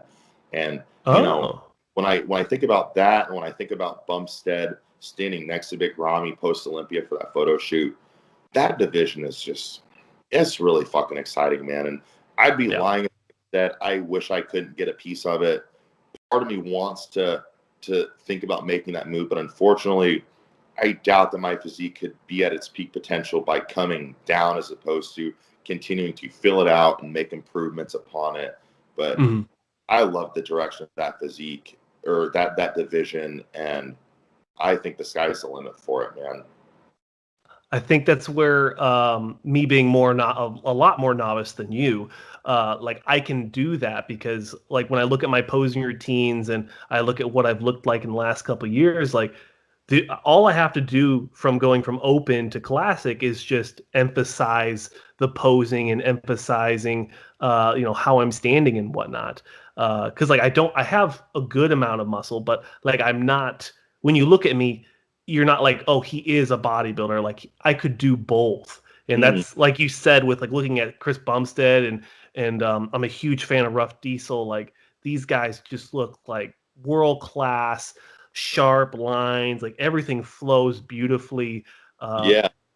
You know, And that's not exactly what bodybuilding's all about. I might be a little delusional, but I think some of my shots do err on the side of classic. Like I think my Yes, I think best so. is classic. I think when I hit a good ab and thigh, it's a pretty clean shot for me. I think I have more than enough arms to show well in classic, and I've got a lot of ability to hit classical poses, that emphasize those arms, like victory shots and things like Mhm. that. But unfortunately for me, I still think my front double bicep holds me back some, and it would be nice if one day maybe the weight classes or the weight caps for that division maybe kind of met me in the middle by continuing to come up 5 pounds or so per year to the point Mhm. that I consider, maybe working my way in, because I just really like that, and I love the focus on the presentation, and I love how naturally athletic these guys have to be to exhibit some of that presentation. Which might be a cool lead into that subject you wanted to talk about, which I think we thought we might mention calisthenics today. Yeah, yeah. Yeah, real quick though, I love something I've really enjoyed with my posing for practicing and stuff is the transitions and trying to really master that. Watching like Better. Ruffin and like Dexter Jackson on the open side, like the transitions are like it's a whole nother category. It's like a whole nother challenge to it. hmm And I love the individuals in our sport whose content is relatively based around their posing prowess. Even on the female side, someone that you should follow if you're not following, Rachel Daniels, whose tag is the real Lois Lane. Oh, She okay. took the women's division by storm this year. She actually won her pro card at a show that I was at watching my wife compete at this year's NPC Junior USA's in Charleston. She Uh-huh. went pro, went on to win the New York Pro in WPD, and I believe she went top 10 at the Olympia in her Olympia debut. You need to go and check her out, because every other day she drops like a new crazy sick posing video. She even has done a collab with Kai Green recently, but she's like the female Terrance Ruffin, man. And I just think that shit Wow. is so cool, dude. It's so cool, Especially to be like, able to speak like that and yep. twist, move, and transition. It just flies in the face of the argument that we're all just simply muscle bound, and the second we move in an unnatural way, we're going to tear everything. So I think that's really good for the image of the sport, to show athletes in motion, Yes. because we've all seen the muscle bound lat syndrome guy walking around that looks like his adductors are too big to even walk normally, and that doesn't do a whole lot for the image of our sport. But to see Yep. people move, race, and style like they're like a gymnast or something, that is endearing to a much broader audience, and I think that's great for the health of our sport. I like that. That's like I said, like I've been really enjoying learning that as still, being very novice to the sport, competition side. Like I've been very much enjoying posing practices and dabbling with like the slower songs versus more like the aggressive songs. hmm It's been fun. It's been really fun. But calisthenics. So when I was first moving here, I didn't have any weightlifting equipment. All I had was a pull-up bar and a tire and a track. So it's like I was very limited on what I could do, and I wanted to make a push towards getting better at doing. And obviously, this is very beneficial for me being in the military. Our fitness tests are well, they at least they used to be. They used to be catered towards if you're out in the battlefield and you need to sound stupid, but like if you need to do a fitness test real quick, you're able to do your push-ups, you're able to do your pull-ups and your sit-ups and go run. mm But now we're transitioning more towards like functional fitness and exercises that would complement different things. But for me, I wanted to become more proficient at my push-ups without pain because of this labrum, and I mm wanted to be better at doing pull-ups because if you're really good at doing pull-ups, that means that you're able to like activate all those extra muscles, and it's going to help with your posture, and it probably overall is going to help your physique if you can do a pull-up. hmm Yeah, I think you're hitting on a lot of good notes, man. And I think where that will like most benefit a lot of guys is actually in the way that they're able to present their physiques. You know, you'll see a lot of guys that maybe aren't able to open their physique up as wide as possible because they're so impinged or they're so internally rotated and things like that. Yep. And those are the things that I myself am like even struggling with to a degree. I'm really fighting a lot of the postural deficiency issues that have come about from my lack of focus on anything other than just putting on as much sheer muscle as possible. So I'm finding myself spending a lot more time using my massage gun to try to like open my body up, increase mobility and flexibility, get all of my muscles to their proper limb length, proportionate ratios and things like that. Because I just want to move better, man. I mean, I see guys like Sergio Oliva Jr., who, you know, it's no secret, that's one of my favorite bodybuilders in the sport, who are 290 pounds doing splits and, you know, crazy things like that. And I'm thinking, man, like I have like 20, 30 pounds less than some of these guys that move way better than me. Like how jammed up and how immobile am I going to be when I hit that 290, 300 mark? So I'm trying to get out in front of that because I do think you can get to the point where it's just kind of too far gone. And I don't want to get to that point. So now, right now, where my weight is even down just a little bit as I, you know, talked about my cruise phase and things like that and pulling back, it's an opportunity for me to try to improve on some of those measures. I just learned that, so like I've been having this issue, I think we talked about it last time, was like this side of my neck is like really tight. And I always thought it was because of like the potential torn labrum. And then I went with a PT and she was kind of playing around with it. And she found like a huge knot in there. And then she was also saying that like the serratus around here, like that was like hyperactive, which was causing the shoulder to be pulled down. Whereas like when I was standing, I was actually like this, which would further exacerbate the tight trap. A lot of those issues can be like, I think a lot of them truly stem from as we grow, we run into a lot more of these issues like during the nighttime as we sleep. I find gotten, the more difficult it is for me to stay consistently on one side or the other because I notice things like hyper lengthening of like the serratus and the latissimus dorsi and the teres major and things like that, or, you know, the stretch of the tricep, or, you know, I'll get like referred pain in the elbow or like the AC joint. You know, like right now I'm dealing with an AC joint that's always inflamed because I feel like it's just always in an unfavorable position. So I'm having to slowly learn how to like sleep on my back as a bigger guy. And while it's a challenge, I feel like it's a lot better for the health of both my shoulders on each side, my elbows. You know, I don't have like muscles falling asleep on me, and I'm not waking up feeling like one shoulder's up in my ear and the other one's down at my, you know, my lat. Like, so think about what you're doing with your sleep, man. I actually, I've been very conscious of that because I have sleep apnea. So like my tongue will fall back. So I have this mouthpiece that like draws my jaw forward. And I've noticed that like the wife wants snuggles, right? Like she just wants to be held at night. But like for me, it's so painful to do it more than like 5 or 10 minutes because she's such a tiny person. I'm such a big person.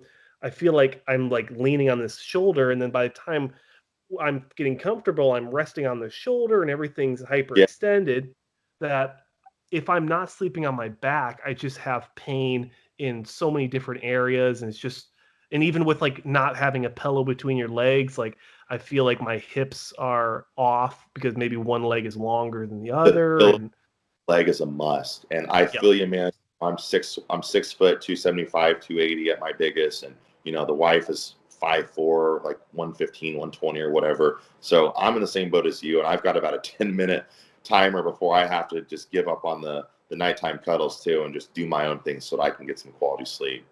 Yep. Yeah, I think she accepts it at this point, but it's like I just can't do it. And it's just like I do it purely out of love at this point. Like at this point in the relationship, like I know what works for me. I got my pillow between my legs. I've got, well, if I'm on my side, but like lately I've noticed if I just put the pillow and I put my feet on top of it and then I just try to rest like my hands somewhere around here to make sure my shoulders are level, like I can be out in a while, like pretty quick. Last thing I'll say on the sleep thing is I don't know which bodybuilder I heard mention this, but one of the things that I maybe wanted to invest in and try out for size is getting one of those really long, like 5 foot or 6 foot pillows and just basically like wrap up on that like it was Snuggle Bunny, like put it between the thighs, wrap the arms around it, and see if that's going to allow me to like sleep on my side without being so closed off, by having something bigger to basically hug that opens you up as opposed to shuts you down. That might Mm-hmm. allow me to get better sleep, because I find that even though sleeping on my back is better for my structural system, I Mm-hmm. do find snoring increases. It opens the door for the sleep apnea if I'm carrying extra weight around my neck and I'm really heavy or I'm bloated. And I don't stay Mm-hmm. asleep as I like to. I've always been either a side sleeper or a stomach sleeper. Sleeping on my stomach at the sides is impossible because the lower doses of the spine, the Yep. lower back is insane. So it's a tough fight between sleeping on my side and waking up with a lot of referred pain in the shoulder and the elbow, or sleeping on my back and feeling like I'm waking up all the time at night. So I like that. I feel like no one really talks about sleeping and the positioning. Like I think that's a cool topic that a lot of people man, overlook. bodybuilding, trying to optimize it from every perspective possible. It's not just enough to eat your chicken and rice and train hard and pound your subs. There's so many other facets to optimizing this thing that we're so vested in and we care so much about. Yeah, sleep, stretch, Theragunning, like all this stuff. Very important, and it's definitely overlooked. But it's good to have future pros coming up in the organization that like are focusing on that stuff and really harping it for their audience and just bodybuilding in general to be the best that it can be. Mm-hmm. Yeah, I like that. Um, what would be your most overlooked muscle? I don't know if it was be the right muscle group, but like a lot of people don't focus when they do the rear delt training. They really focus on hitting like the bigger part of the rear delt, and they don't focus on like all those like smaller rhomboid and stuff. Like, what would be like your top muscle group in that aspect that you think that a lot of not even just novice, but just bodybuilders in general, skip? Let me think about it for a second.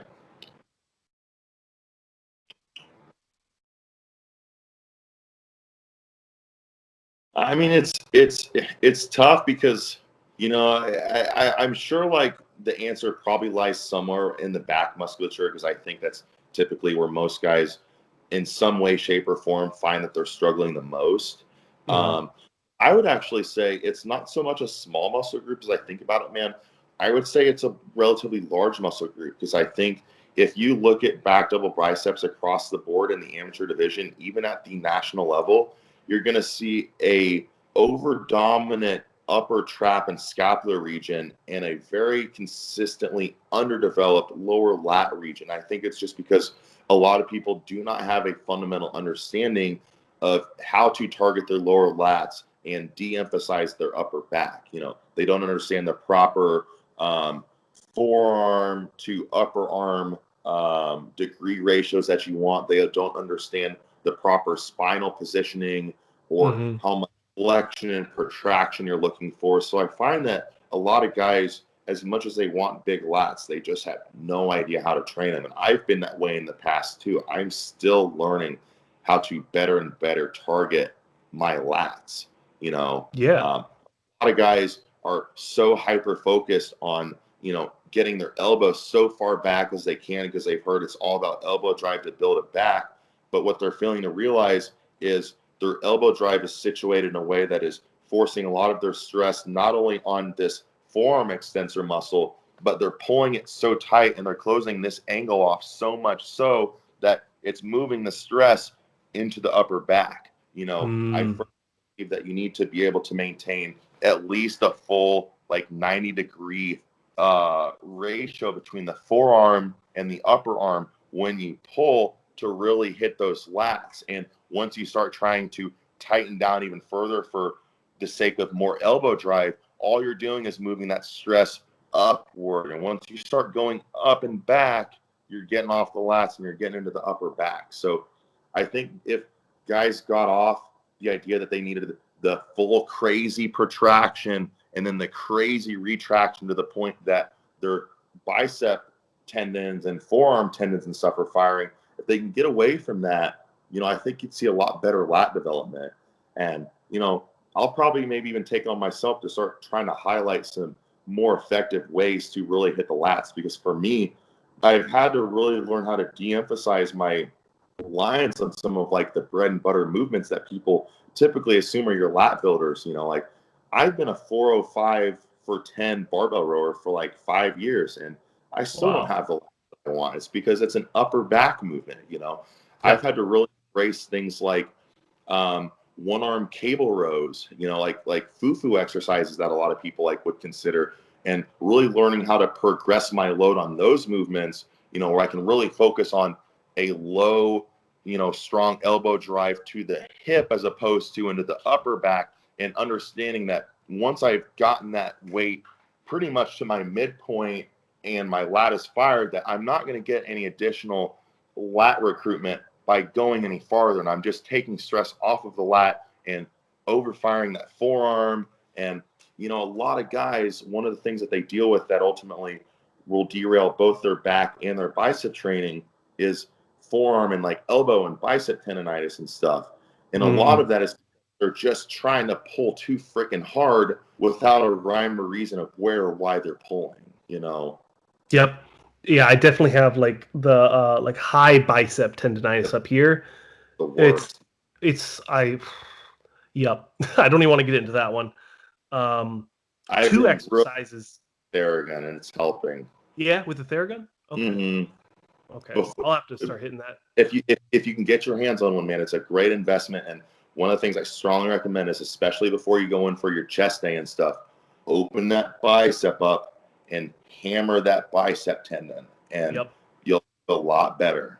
Yep, I noticed when I was working with Axel, he's a physical therapist work too. That's my man. Yeah, at Elite Summit. He was always talking about like ungluing the shoulder right here. And the first time he ever did that stuff with me, even if it was with the Theragun or just with pressure therapy, was the first time I ever had an upper chest pump in the last couple of years.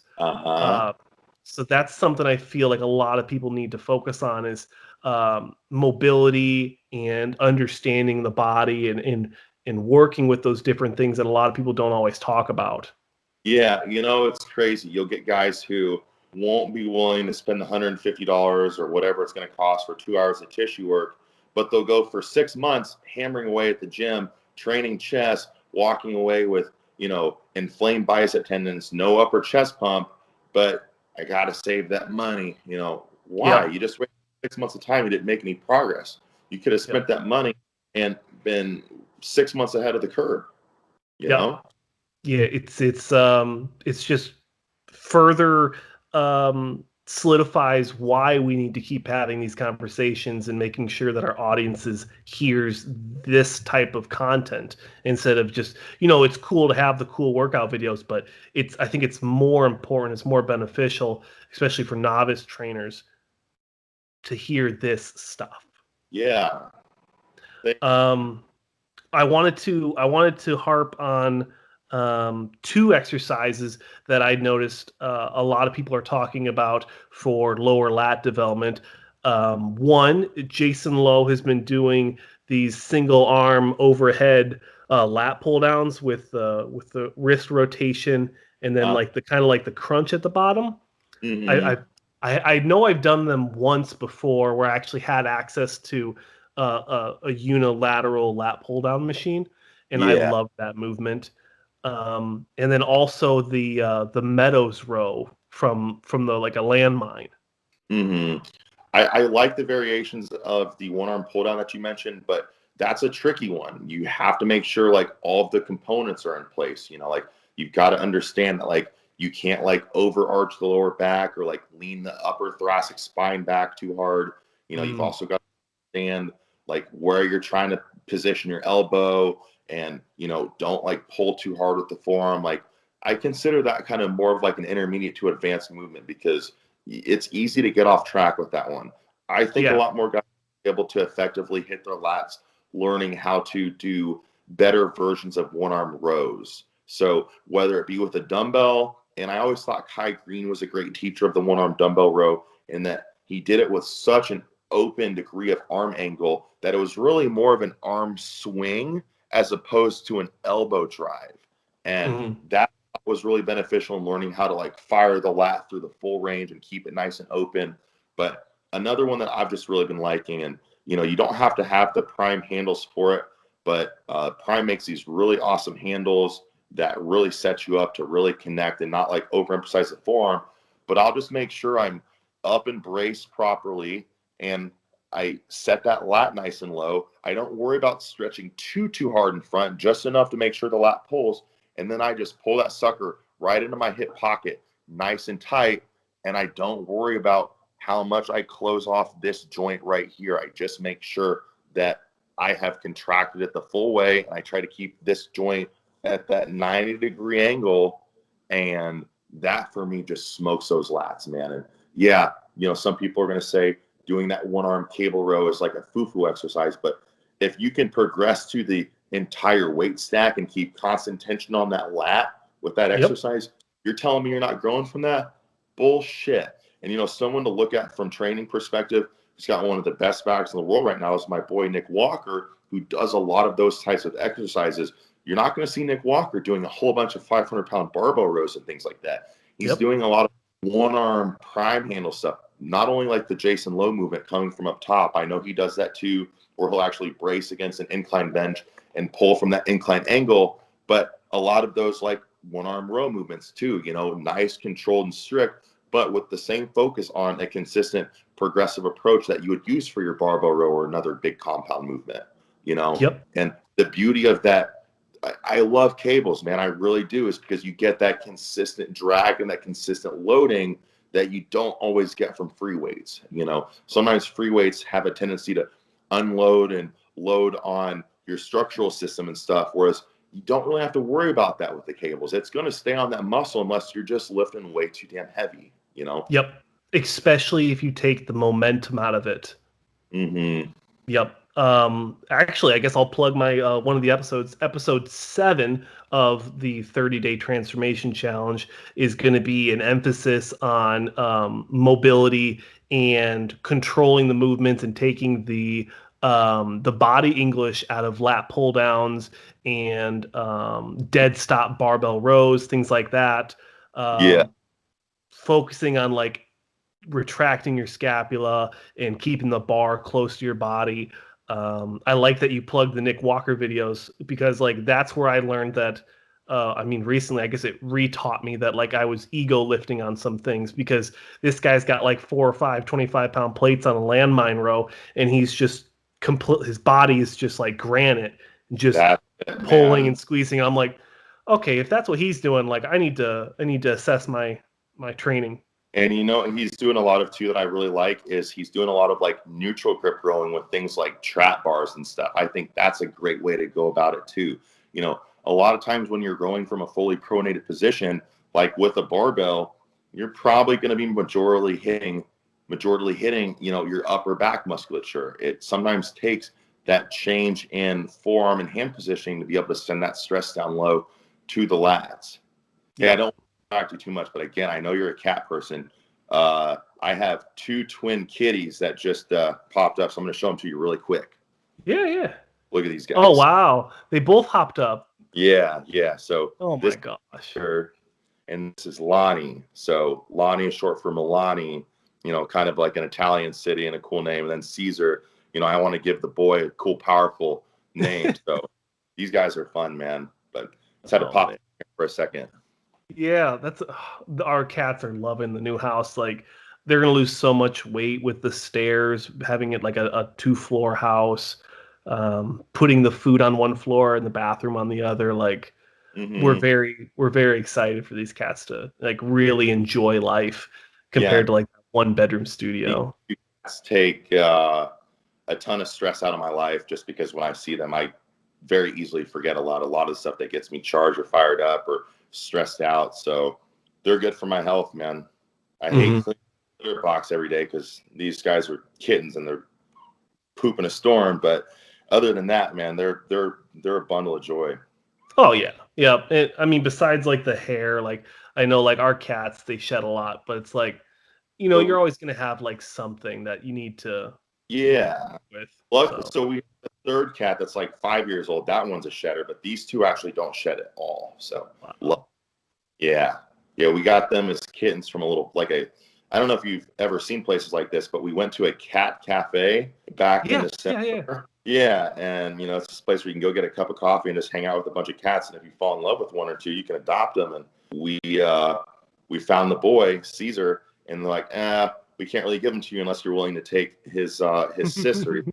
So I'm like, shit, we'll take them both. And decision I've made in the last 6 months. Is that the cat cafe in Kansas City? Yeah, it's the one over in kind of Midtown area. I think it's called like Whiskers. Yep. Yeah, we have a shirt. Me and Jasmine went there. Yeah. Yeah, it's a cool spot. It was nice. It's something like you just forget about stress of life, and it's just like life could be simple, and it's just a nice reminder that like sure, we're like harping on all these like really serious topics when it comes to our sport, but it's like life is so good, and cats are just so much fun, and it's just a nice thing to have. Yeah. And like I think we'll all admit that sometimes, especially when you're in a serious relationship with someone, it can be easy sometimes to fall into like petty disputes and things like that and be moody and this and that, especially during this time of the year. It's cold, it's dark, it's miserable all the time. No one's really that happy. But you know what? Anytime I realize, or anytime I'm in a little spat and I'm being petty or selfish or whatever, once I see those little things and they want my attention, it's impossible to maintain that stupid undressed attitude when they're just so good and wholesome and loving, and it just resets my energy. Yeah, they just want to be pet and loved, and they just want to spend time with you.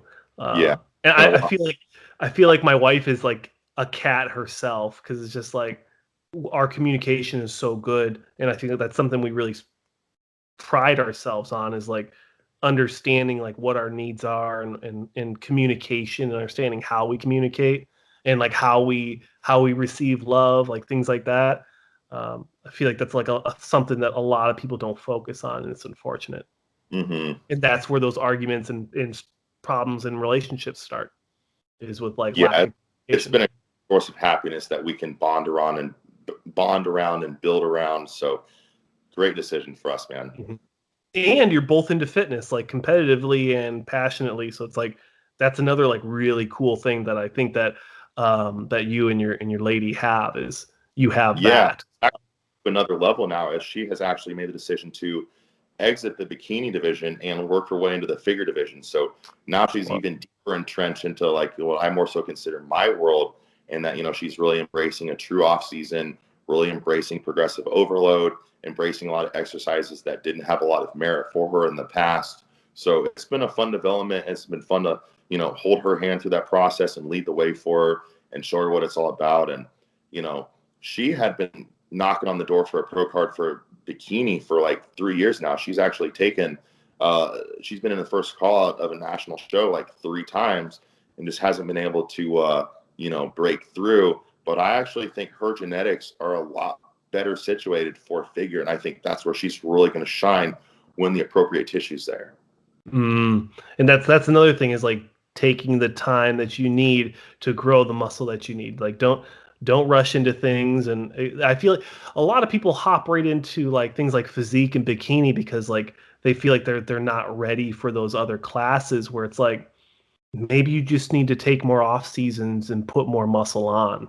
Yeah, like for myself, I did my first show in the NANBF, natural in 2013. And that for me wasn't because I thought I was rip-roaring and ready to like make a splash in the bodybuilding scene. That for me was actually just a litmus test to find out if I had the mental strength and the physical strength and ability to get through contest prep, to get lean, to go through the processes and go through the hardships and the sacrifices and put something on stage that was worthwhile. And once I determined after doing so that I was very capable, I committed about a 3.5 year process of just building the physique accordingly so that I could stand on the stage and ultimately get what's mine one day, you know? Mm-hmm. I like that. It's a good mindset to go into it. What else do we have on the agenda? Because I don't even know who's in it, man. Like I know there was talk that Nick Walker and Blessing were gonna have their showdown there, but now it sounds like they're gonna have their showdown in New York. I know Nick has it sounds like he's taken his name out of the running for Indy. I don't know if Blessing is still gonna do that show. I think it'd be a great decision to do it. But do you have a beat on who we're looking at for both like the Open and the 212 there? I do know something on 212, but I can't say anything yet. Okay. But open class, I have no idea. Like, I still wish people, and it's a campaign I'm going to keep pushing for the next few years, is like, if you're doing a show, you need to use hashtags to let the journalism and the journalists and the news agencies, the RX Muscles and the desktop, we need to know what you guys are doing. Like, tag us, hashtags, like something. Not only that, man, but the fans need to know. Like, for instance, you know, like with my work-life situation, like going to the Indy Pro is actually a relative possibility for me. I think Indianapolis is only an 8-hour drive away, maybe 8.5 hours. And it is something I would very gladly drive to. But like, I need a better understanding of who's going to be in that show before I start requesting those days off, because, you know, every hour I work is very valuable to me and my wife's lifestyle. And I can't just take off for anything. But I personally have had a taste of pro bodybuilding front and center because there used to be a pro show here in Kansas City for 2 years, the Muscle Mayhem Pro that Chad Nichols put on. You know, I had the opportunity to watch Victor Martinez win it the first year, and then I believe the second year Charles Griffin won it in a very close decision with Akeem Williams. It was one of the many shows that Akeem Williams, I feel, unjustly lost before he finally getting his proper due. But man, to be able to see a pro show live front and center, sitting like maybe third row back, like, dude, it was surreal. And you know what, man, like from like a fan, like journalism, like photograph, like photographer perspective, I actually took a really cool shot of Akeem Williams at that show. I was sitting front and center. And I want to say maybe Sulos or Bodybuilding Without Borders, one of the two who I've got good relationships with, one of them actually used the photo. And like, I was just really hyped about that. And I would love to be able to just hop in the car, drive up to the INDY Pro, knowing that like I'm going to meet so-and-so and see so-and-so compete. But like right now, it's not really even a possibility because I don't know who's in the show. Yep. That's well, one, like we don't know who's going to be in those shows, and two, like with the whole COVID, like you don't know like how many seats there's going to be, and like me, like I would be more interested in getting like a press pass where I can actually set up like nothing like official, but like just even if it's just me and a tripod, like getting interviews as much as I can. Like that would be my focus. And before I knew I was moving to San Francisco, that was my goal, was I was going to drive up to the Indy Pro and do like an ungodly amount of interviews with like as many people as I could. Yeah. And, you know, like on that note too, as we're like just talking about like generalized promotion, making sure, you know, like awareness increases, not only from a publicity and journalistic standpoint, but from a fan base standpoint, so fans can make their plans and be in attendance. I can't believe the NPC IFBB, with all of the money they make, you know, having a monopoly on this industry, haven't outsourced some of this like promotional work to like other companies to help grow the brand. I mean, man, when those shows were in Kansas City, you know, Kansas City is a great Midwestern blue collar town that has always supported things like WWE and WWF and, you know, monster trucks and all types of family, like fun-filled blue collar type sporting events. And I know it would support bodybuilding too if like it had the opportunity. But, you know, like that show is literally going down in the Power and Live district, which is like our, you know, entertainment district in downtown Kansas City.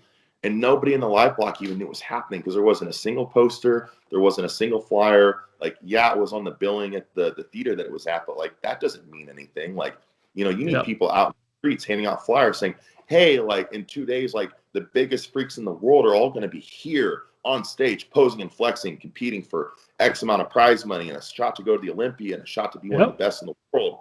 And you know, you got to get people out in the streets. Word of mouth is still a thing. Billboards are still a thing. Advertising as a whole is still a thing, you know. Yep. And I just can't believe they're not outsourcing some of that if they're not going to do the work on their own. Because there was nobody at that except for the people that were already going to be there because it was a pro-am and friends and family and such. That was it. You know, the ticket sales and such that, you know, you wouldn't have been able to get into the night show if it was properly and accordingly advertised, you know. It's unfortunate. I think that there is a push from the IFBB and the NPC to use media companies and even just small channels like myself to promote things. But I think they're mostly getting stuck with like just you know, back of the stage deals with old pros that especially like the Sean Ray digital muscle thing. It's like they're still only allowing like one or two big companies to do all this stuff, you know, RX Muscle, Maximum Muscle Report, and Digital Muscle. Like beyond those three, like they're really not working with the smaller content creators.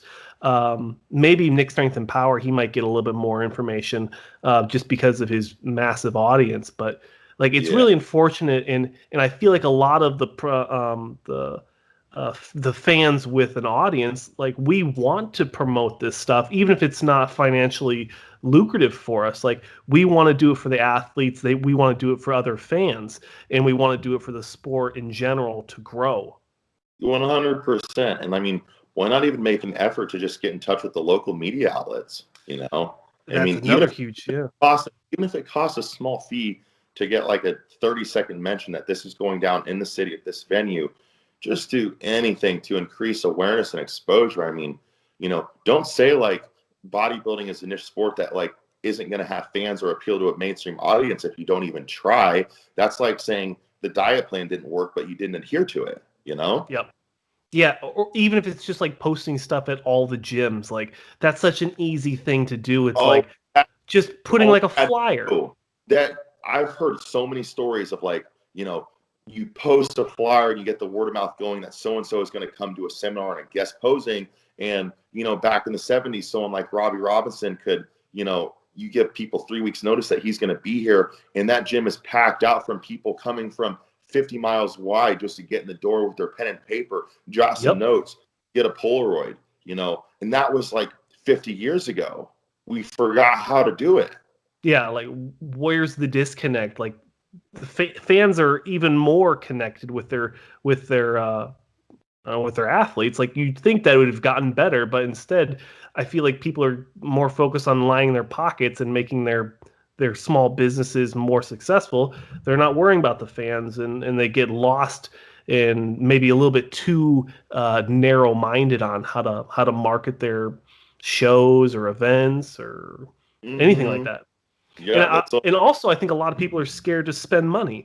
Like how often do you see people paying athletes to do guest posings at gyms anymore, or like doing like magazine signings? Like I feel like a lot of people are getting really stingy with their money because they're like you said, they're worried about the niche market when they need to be more open to investing more into it. Yeah.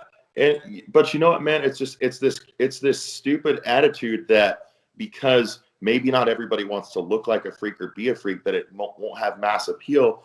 I can tell you from all of my anecdotal experiences, it's never the best looking physique in the gym that has the people coming up and asking questions. It's always the freakiest, you know, like everyone can appreciate a nice looking physique that looks good. But the thing that makes jaws drop and people ask questions and get curious and want to know more is always and forever going to be the extraordinary, you know? Yep. Especially like the Marcus rules. Like, I can't remember the guy's name, but like Raymond, who won last year in men's physique, and like like the different guys like that, like they have beautiful physiques, but it's like if you see them in regular clothes, it's nothing crazy. And even like a tank top, you're like, wow, this guy's really shredded. But like the breadth of questions that you're going to ask a Raymond Edmonds is going to be much narrower in scope than the kind of questions someone's going to ask Marcus Rule. Like someone might ask Raymond Edmonds, like, what do you do for abs or whatever, you know, and Uh-huh. like station's over. Where someone's going to ask Marcus Rule something like, dude, how do you wipe your ass? Or like, Yep. do you have to help putting on a t-shirt? Like, where do you buy your blue jeans? Can you tie your own shoes?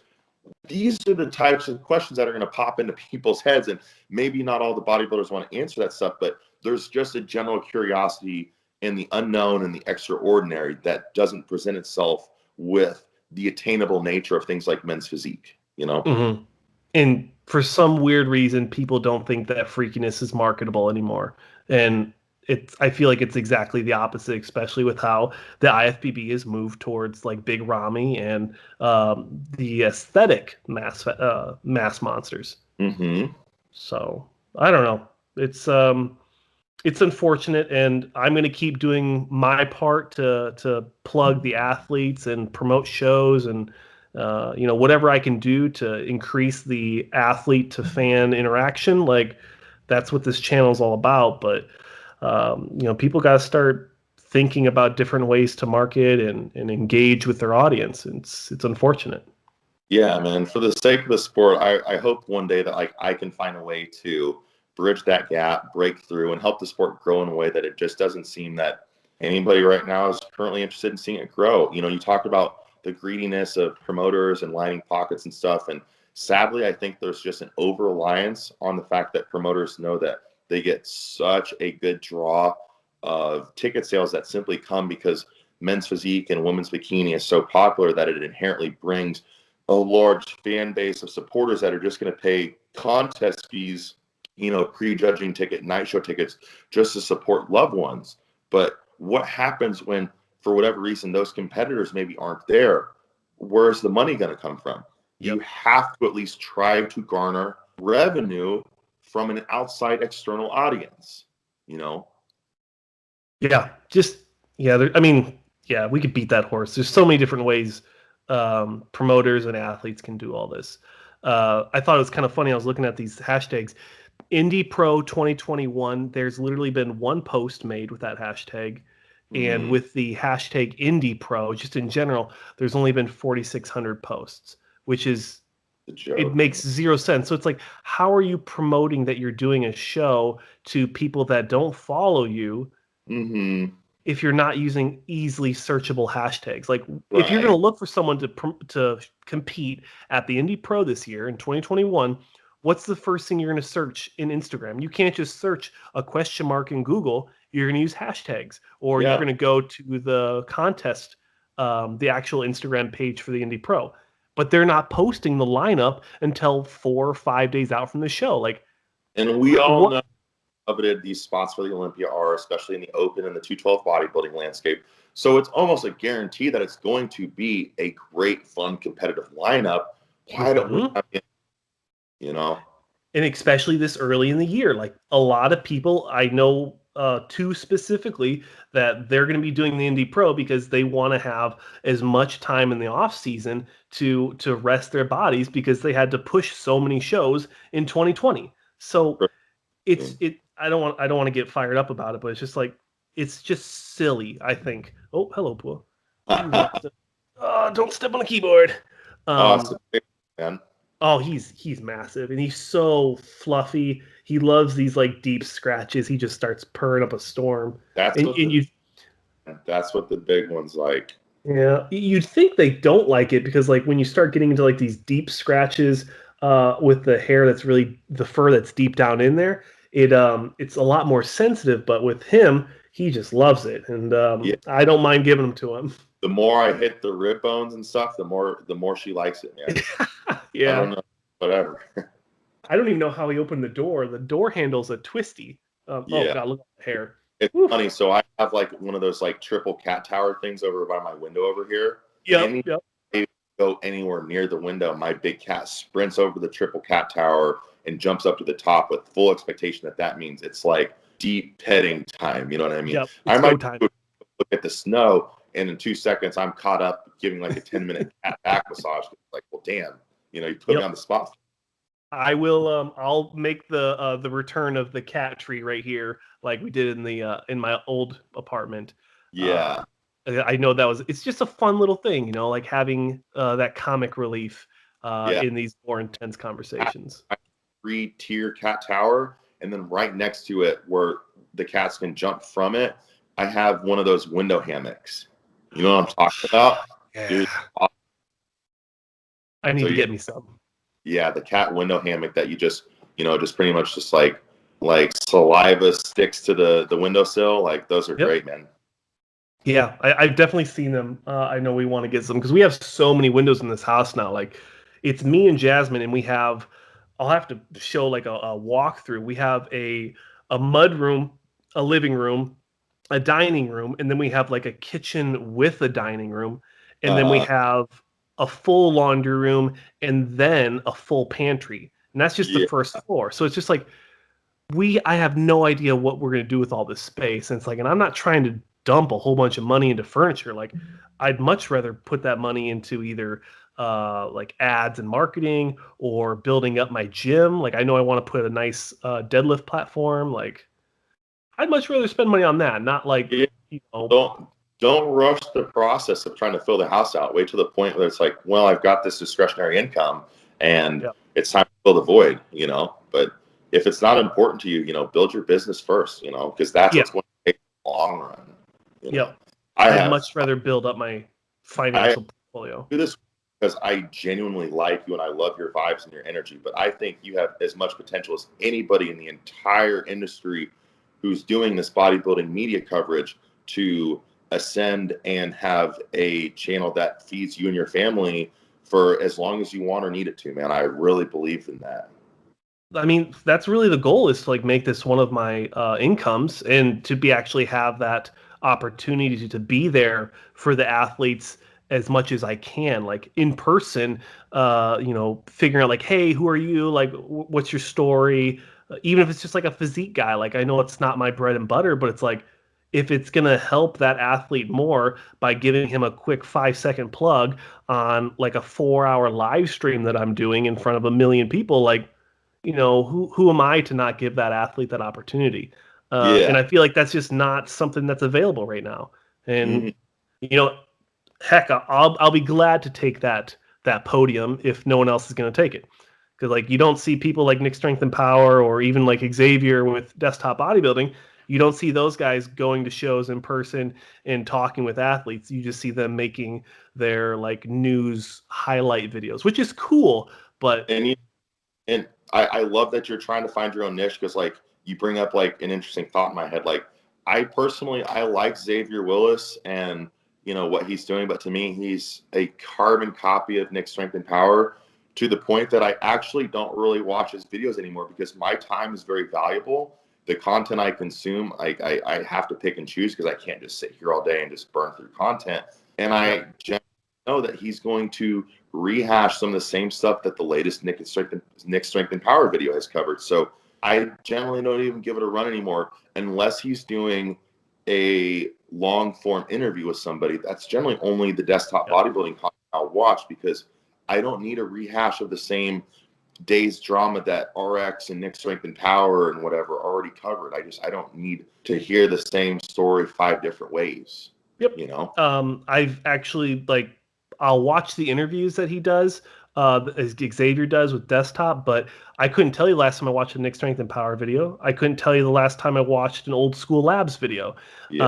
What I will do is I'll look at the thumbnail, and then I'll go and research those athletes on their Instagram and make my own conclusion on what's going on and what the story is. If I want to make one of those story type videos. But if you look at my audience, if you look at my videos, like, those are not what the videos people are watching. People are watching these interviews. People are watching informative content. And I feel like that's going to be more my bread and butter, is actually talking with athletes, pro and NPC like yourself, and getting to know you as a person, as an athlete, and allowing the audience to benefit from this conversation. Exactly. I don't want to say exactly, but like very similar to what Fuad Abia does. Yeah, I think the beauty is in information today is the long form interview. Everyone's trying to close things down and sensationalize things and have, clickbaity headlines and stuff. Like, that stuff gets so tiresome really quick once you realize that, man, for every time I click on these, like only so and so often do I actually get any substance from it. You know, very often you'll see a clickbaity title, but you'll be like, man, like I literally like already saw all of this stuff on Instagram, and you're just basically like giving an overview of what already transpired. But like, you know, maybe I'll still watch Nick Strength and Power just because like I like that he covers some strength sports and things like that. But for the most part, I'm devoting my podcast time and YouTube viewership time to long form interviews because I'm trying to learn, absorb, become a better man and a better bodybuilder and a more principled individual. I'm not getting any of that from these clickbaity 8-minute videos that cover 4 topics in 8 minutes, you know? Yeah. It's very important, especially when you start getting older and you start you don't have as much time to focus. This is my big mantra, is trying to create more content than you're consuming. So if I'm going to spend my time listening to an hour podcast, I want it to benefit, you know, me as a man and then also me as an athlete.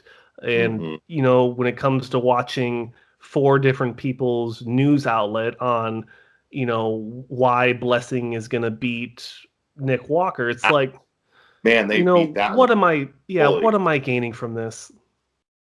Yeah. I could tell you I haven't watched a single video on Nick versus Blessing. Like, I just look at their posts and that's it. Like, it's such like a them versus us. You already get all of the information. There's nothing new coming through on the overview coverage side of things that Xavier or Nick are doing, you know? Yep. Unless you don't follow those athletes, which what are you doing as a fan of bodybuilding if you're not following the actual bodybuilders? You're just following some guy that makes videos that competed once 6 years ago. Like, it's a horse that I've beaten plenty, but it's just like, I don't know. Try to stay positive about it. Yeah, Find the content, support the athletes. Continue to focus on the long form interview. Find people that have depth and value to share, and that is what's going to be fan base, man. People want to learn and absorb, and you know, I get a lot of young guys that will come up to me in the gym and they'll ask questions, and rather than shoo them away or be rude, I just tell them, "Hey, man, like here's my Instagram. Like, shoot me a message, and when I do have the time, I'll dive into these topics and I'll try to impart some knowledge on you." You know, Definitely. like you got to slow it down rather than try to condense it and pack it in, you know? You're doing the right.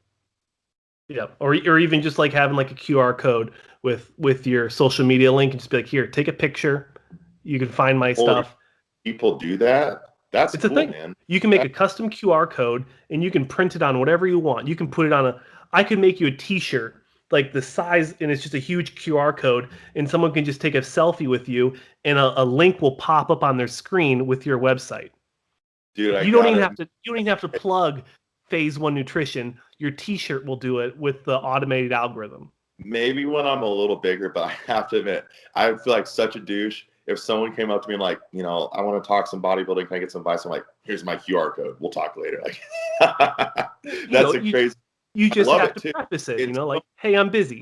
Than like trying to get them to pull out their phone and go through my like big long like handle that has all these underscores in it and this and that, you know. That's really smart. I didn't even know that was a thing. Yep. That's like it's the idea of like replacing business cards where it's like, here, I have this one really nice metal card and you can just take a picture of it. And then you have it with you, and every time you click on the photo, it pops up the link. And you can even you can make a QR code that sends people to your Linktree account that has all of your links. So it's like, it's endless. The opportunities are endless. Very cool. Yeah, I'll send you some resources on that. Yeah, please do. It would save me a lot of time in the gym and people having to pull their phone out and make sure they like find me and follow me and then can actually be able to put their question in, you know? Yep. That's what I'm gonna do. I'm gonna have like a link thing, and I'm gonna make like shaker cups with the QR code on. So it's like, if I'm in a more professional environment, if people see it, they can still like they can still access that resource without me, you know, whoring when I'm in uniform. Especially when I'm in uniform, like I'm Saunch. I'm always Saunch, but it's like I still have to maintain a certain level of professionalism, and it's kind of bad when you're like you have a shaker cup that says like something protein company. Yeah. It's just kind of tacky. So I like that, man. Your head's ahead of the game, dude. Thank you. no problem. Man, was 2 hours. We I'm got a gonna have good. fun time. Yeah, I always have fun talking with you, man. Oh, yeah. Your depth of knowledge is so far beyond mine. It's very enjoyable to just sit here and just plug your brain. I appreciate it, man. You're actually, you're really helping me pull me out of my own like kind of introverted, introspective shell. And Yep. I really appreciate these opportunities that come because, you know, I want to become a more prominent figure in the bodybuilding industry, not just for my physique, but for my experiences, cumulatively speaking, my ups, my downs, everything I've been through. I do think I have a lot to offer the industry. And, you're really helping me position myself going forward. And I tremendously appreciate the Yeah, opportunity. absolutely. And you put so much value into these videos. Like it would be silly of me not to have you on the show. Yeah. Um, and I Man, know that the audience enjoyed the videos because I can see the watch time increase and the brand engagement in the comment sections. So awesome. we'll keep having you on. I definitely challenge you to because I when you started talking about it, I noticed like I don't really hear you talking in your videos much. I see a lot of your like posing updates, but I think Uh-huh. it'd be really good if you did like some more like interactive stuff. Where you're like, hey, I just finished up this exercise, literally just finished it, and I noticed that I really was able to activate my blah blah blah a lot better when I blah blah blah blah blah blah blah blah blah. Like Well, I you know feel like that what? would be a lot I, of I don't want to keep you too long, but like you really just kind of hit on an area of personal growth that I'm really trying to tackle full speed. And that a huge reason why I'm so introverted and pretty introspective and in my own shell, and that I don't show that side of myself, which is so capable of coming out, is to be totally honest with you, man. I have had almost a decade long habitual dependency on marijuana that has made it extremely difficult for me at times sure. to be able to immediately just come into character. Not to say that this is any type of character, this is me, but to be able to actualize my true self and confidently convey what's in my head and in my heart without, the thoughts of doubt and fears of, not being able to articulate ideas or come off confident and expressive. And I actually am 7 days into being completely cold turkey free of marijuana, and my head feels a lot clearer and I feel a lot better.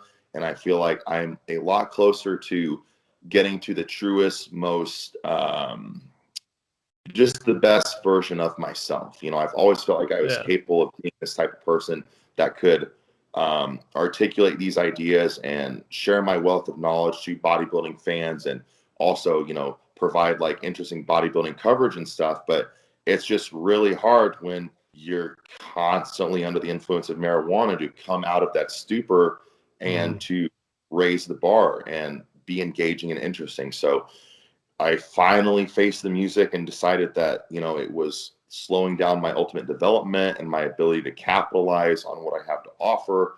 And, the time in this industry is relatively fleeting. I don't have a lot of time to make my mark. And if I'm not going to make my mark with my physique, I've got to make it in other ways too, because I want to have a legacy in this industry. So that decision I made to forego the immediate pleasures that come from smoking recreational marijuana to, allowing myself to take on more and more of these opportunities and put my best foot forward. And I'm hoping more good things come from it. So that's kind of a journey of self evolution that I'm walking down right now. Okay, that's awesome. And I would not have known that unless you brought that up. So, find a way to document that and always focus on creating value for your audience. So, like you can make content. We all know how to make content, but it's like what kind of value are you bringing to your audience with each piece of content you make? And if you don't have that answer already made before you upload that video, like you're doing yourself a disservice. You're So right.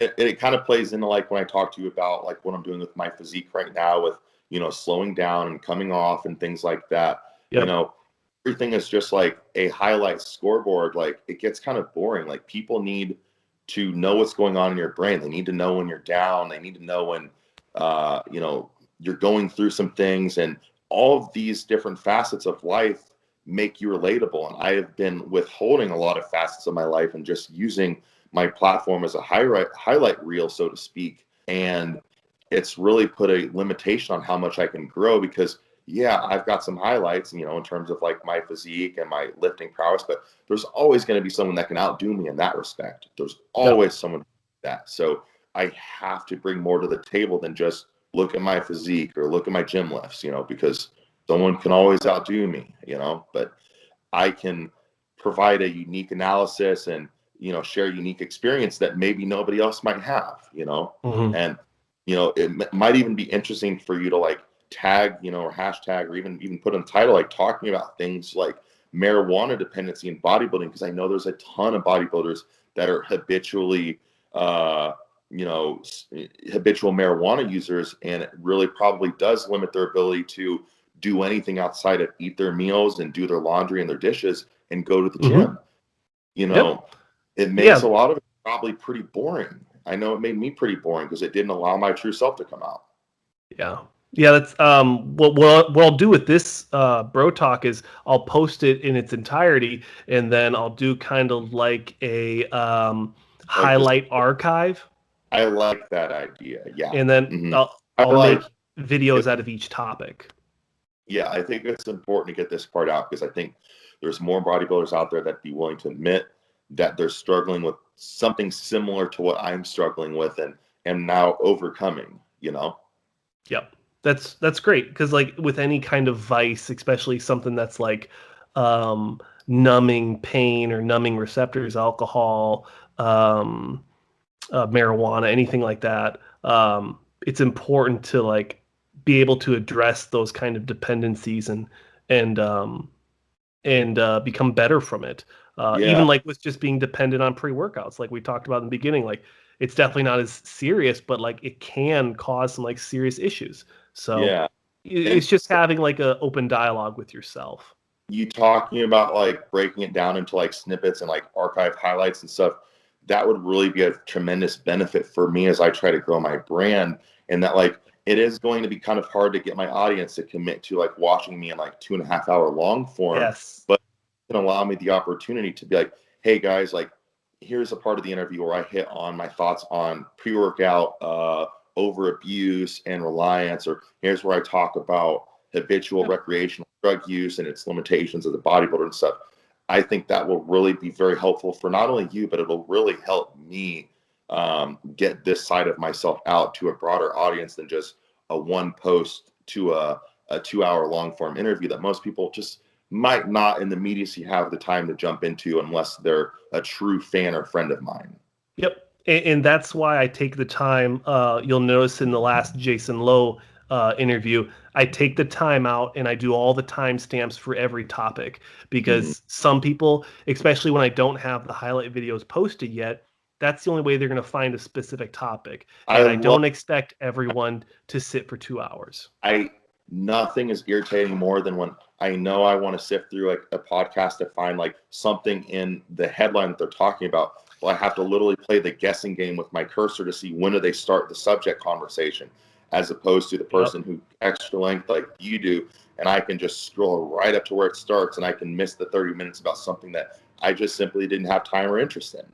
Yep. It's just more, it's just creating more value for both the fan and the athlete, because it's giving you what you want, and maybe you don't want the whole pie, you just want one piece of the pie, and maybe you'll come back later and have another piece of the pie.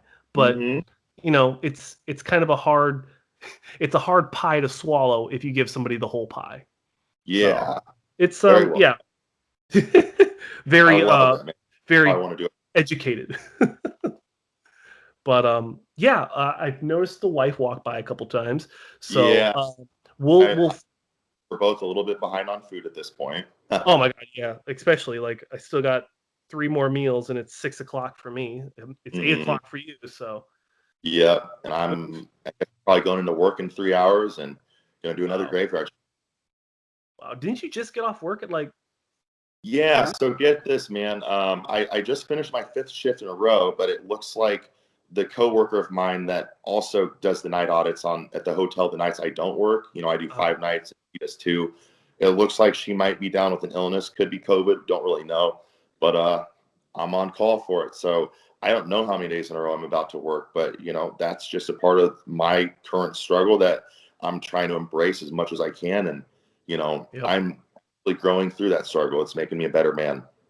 Hey, And it's I good. take a lot of pride in, you know, trying to provide for my wife and my family as much as I can. So I'm taking it on with a pretty positive attitude, you know? And sometimes that's all we can do is just find the positives in the poo. Mm-hmm. I like that, man. Positives in the poo. All right, let's finish this up, and then we can talk a little bit offline, and then I'll let you go. So I hope everybody enjoyed this one. Comment below if you have any questions for Ty himself. Obviously, all of his sponsorship information will be in the links in the descriptions below. Make sure you guys follow him. Comment below what you guys want to see next, athletes or conversations for the next time I have Ty on here, and we'll see you guys in the next one. Later, guys.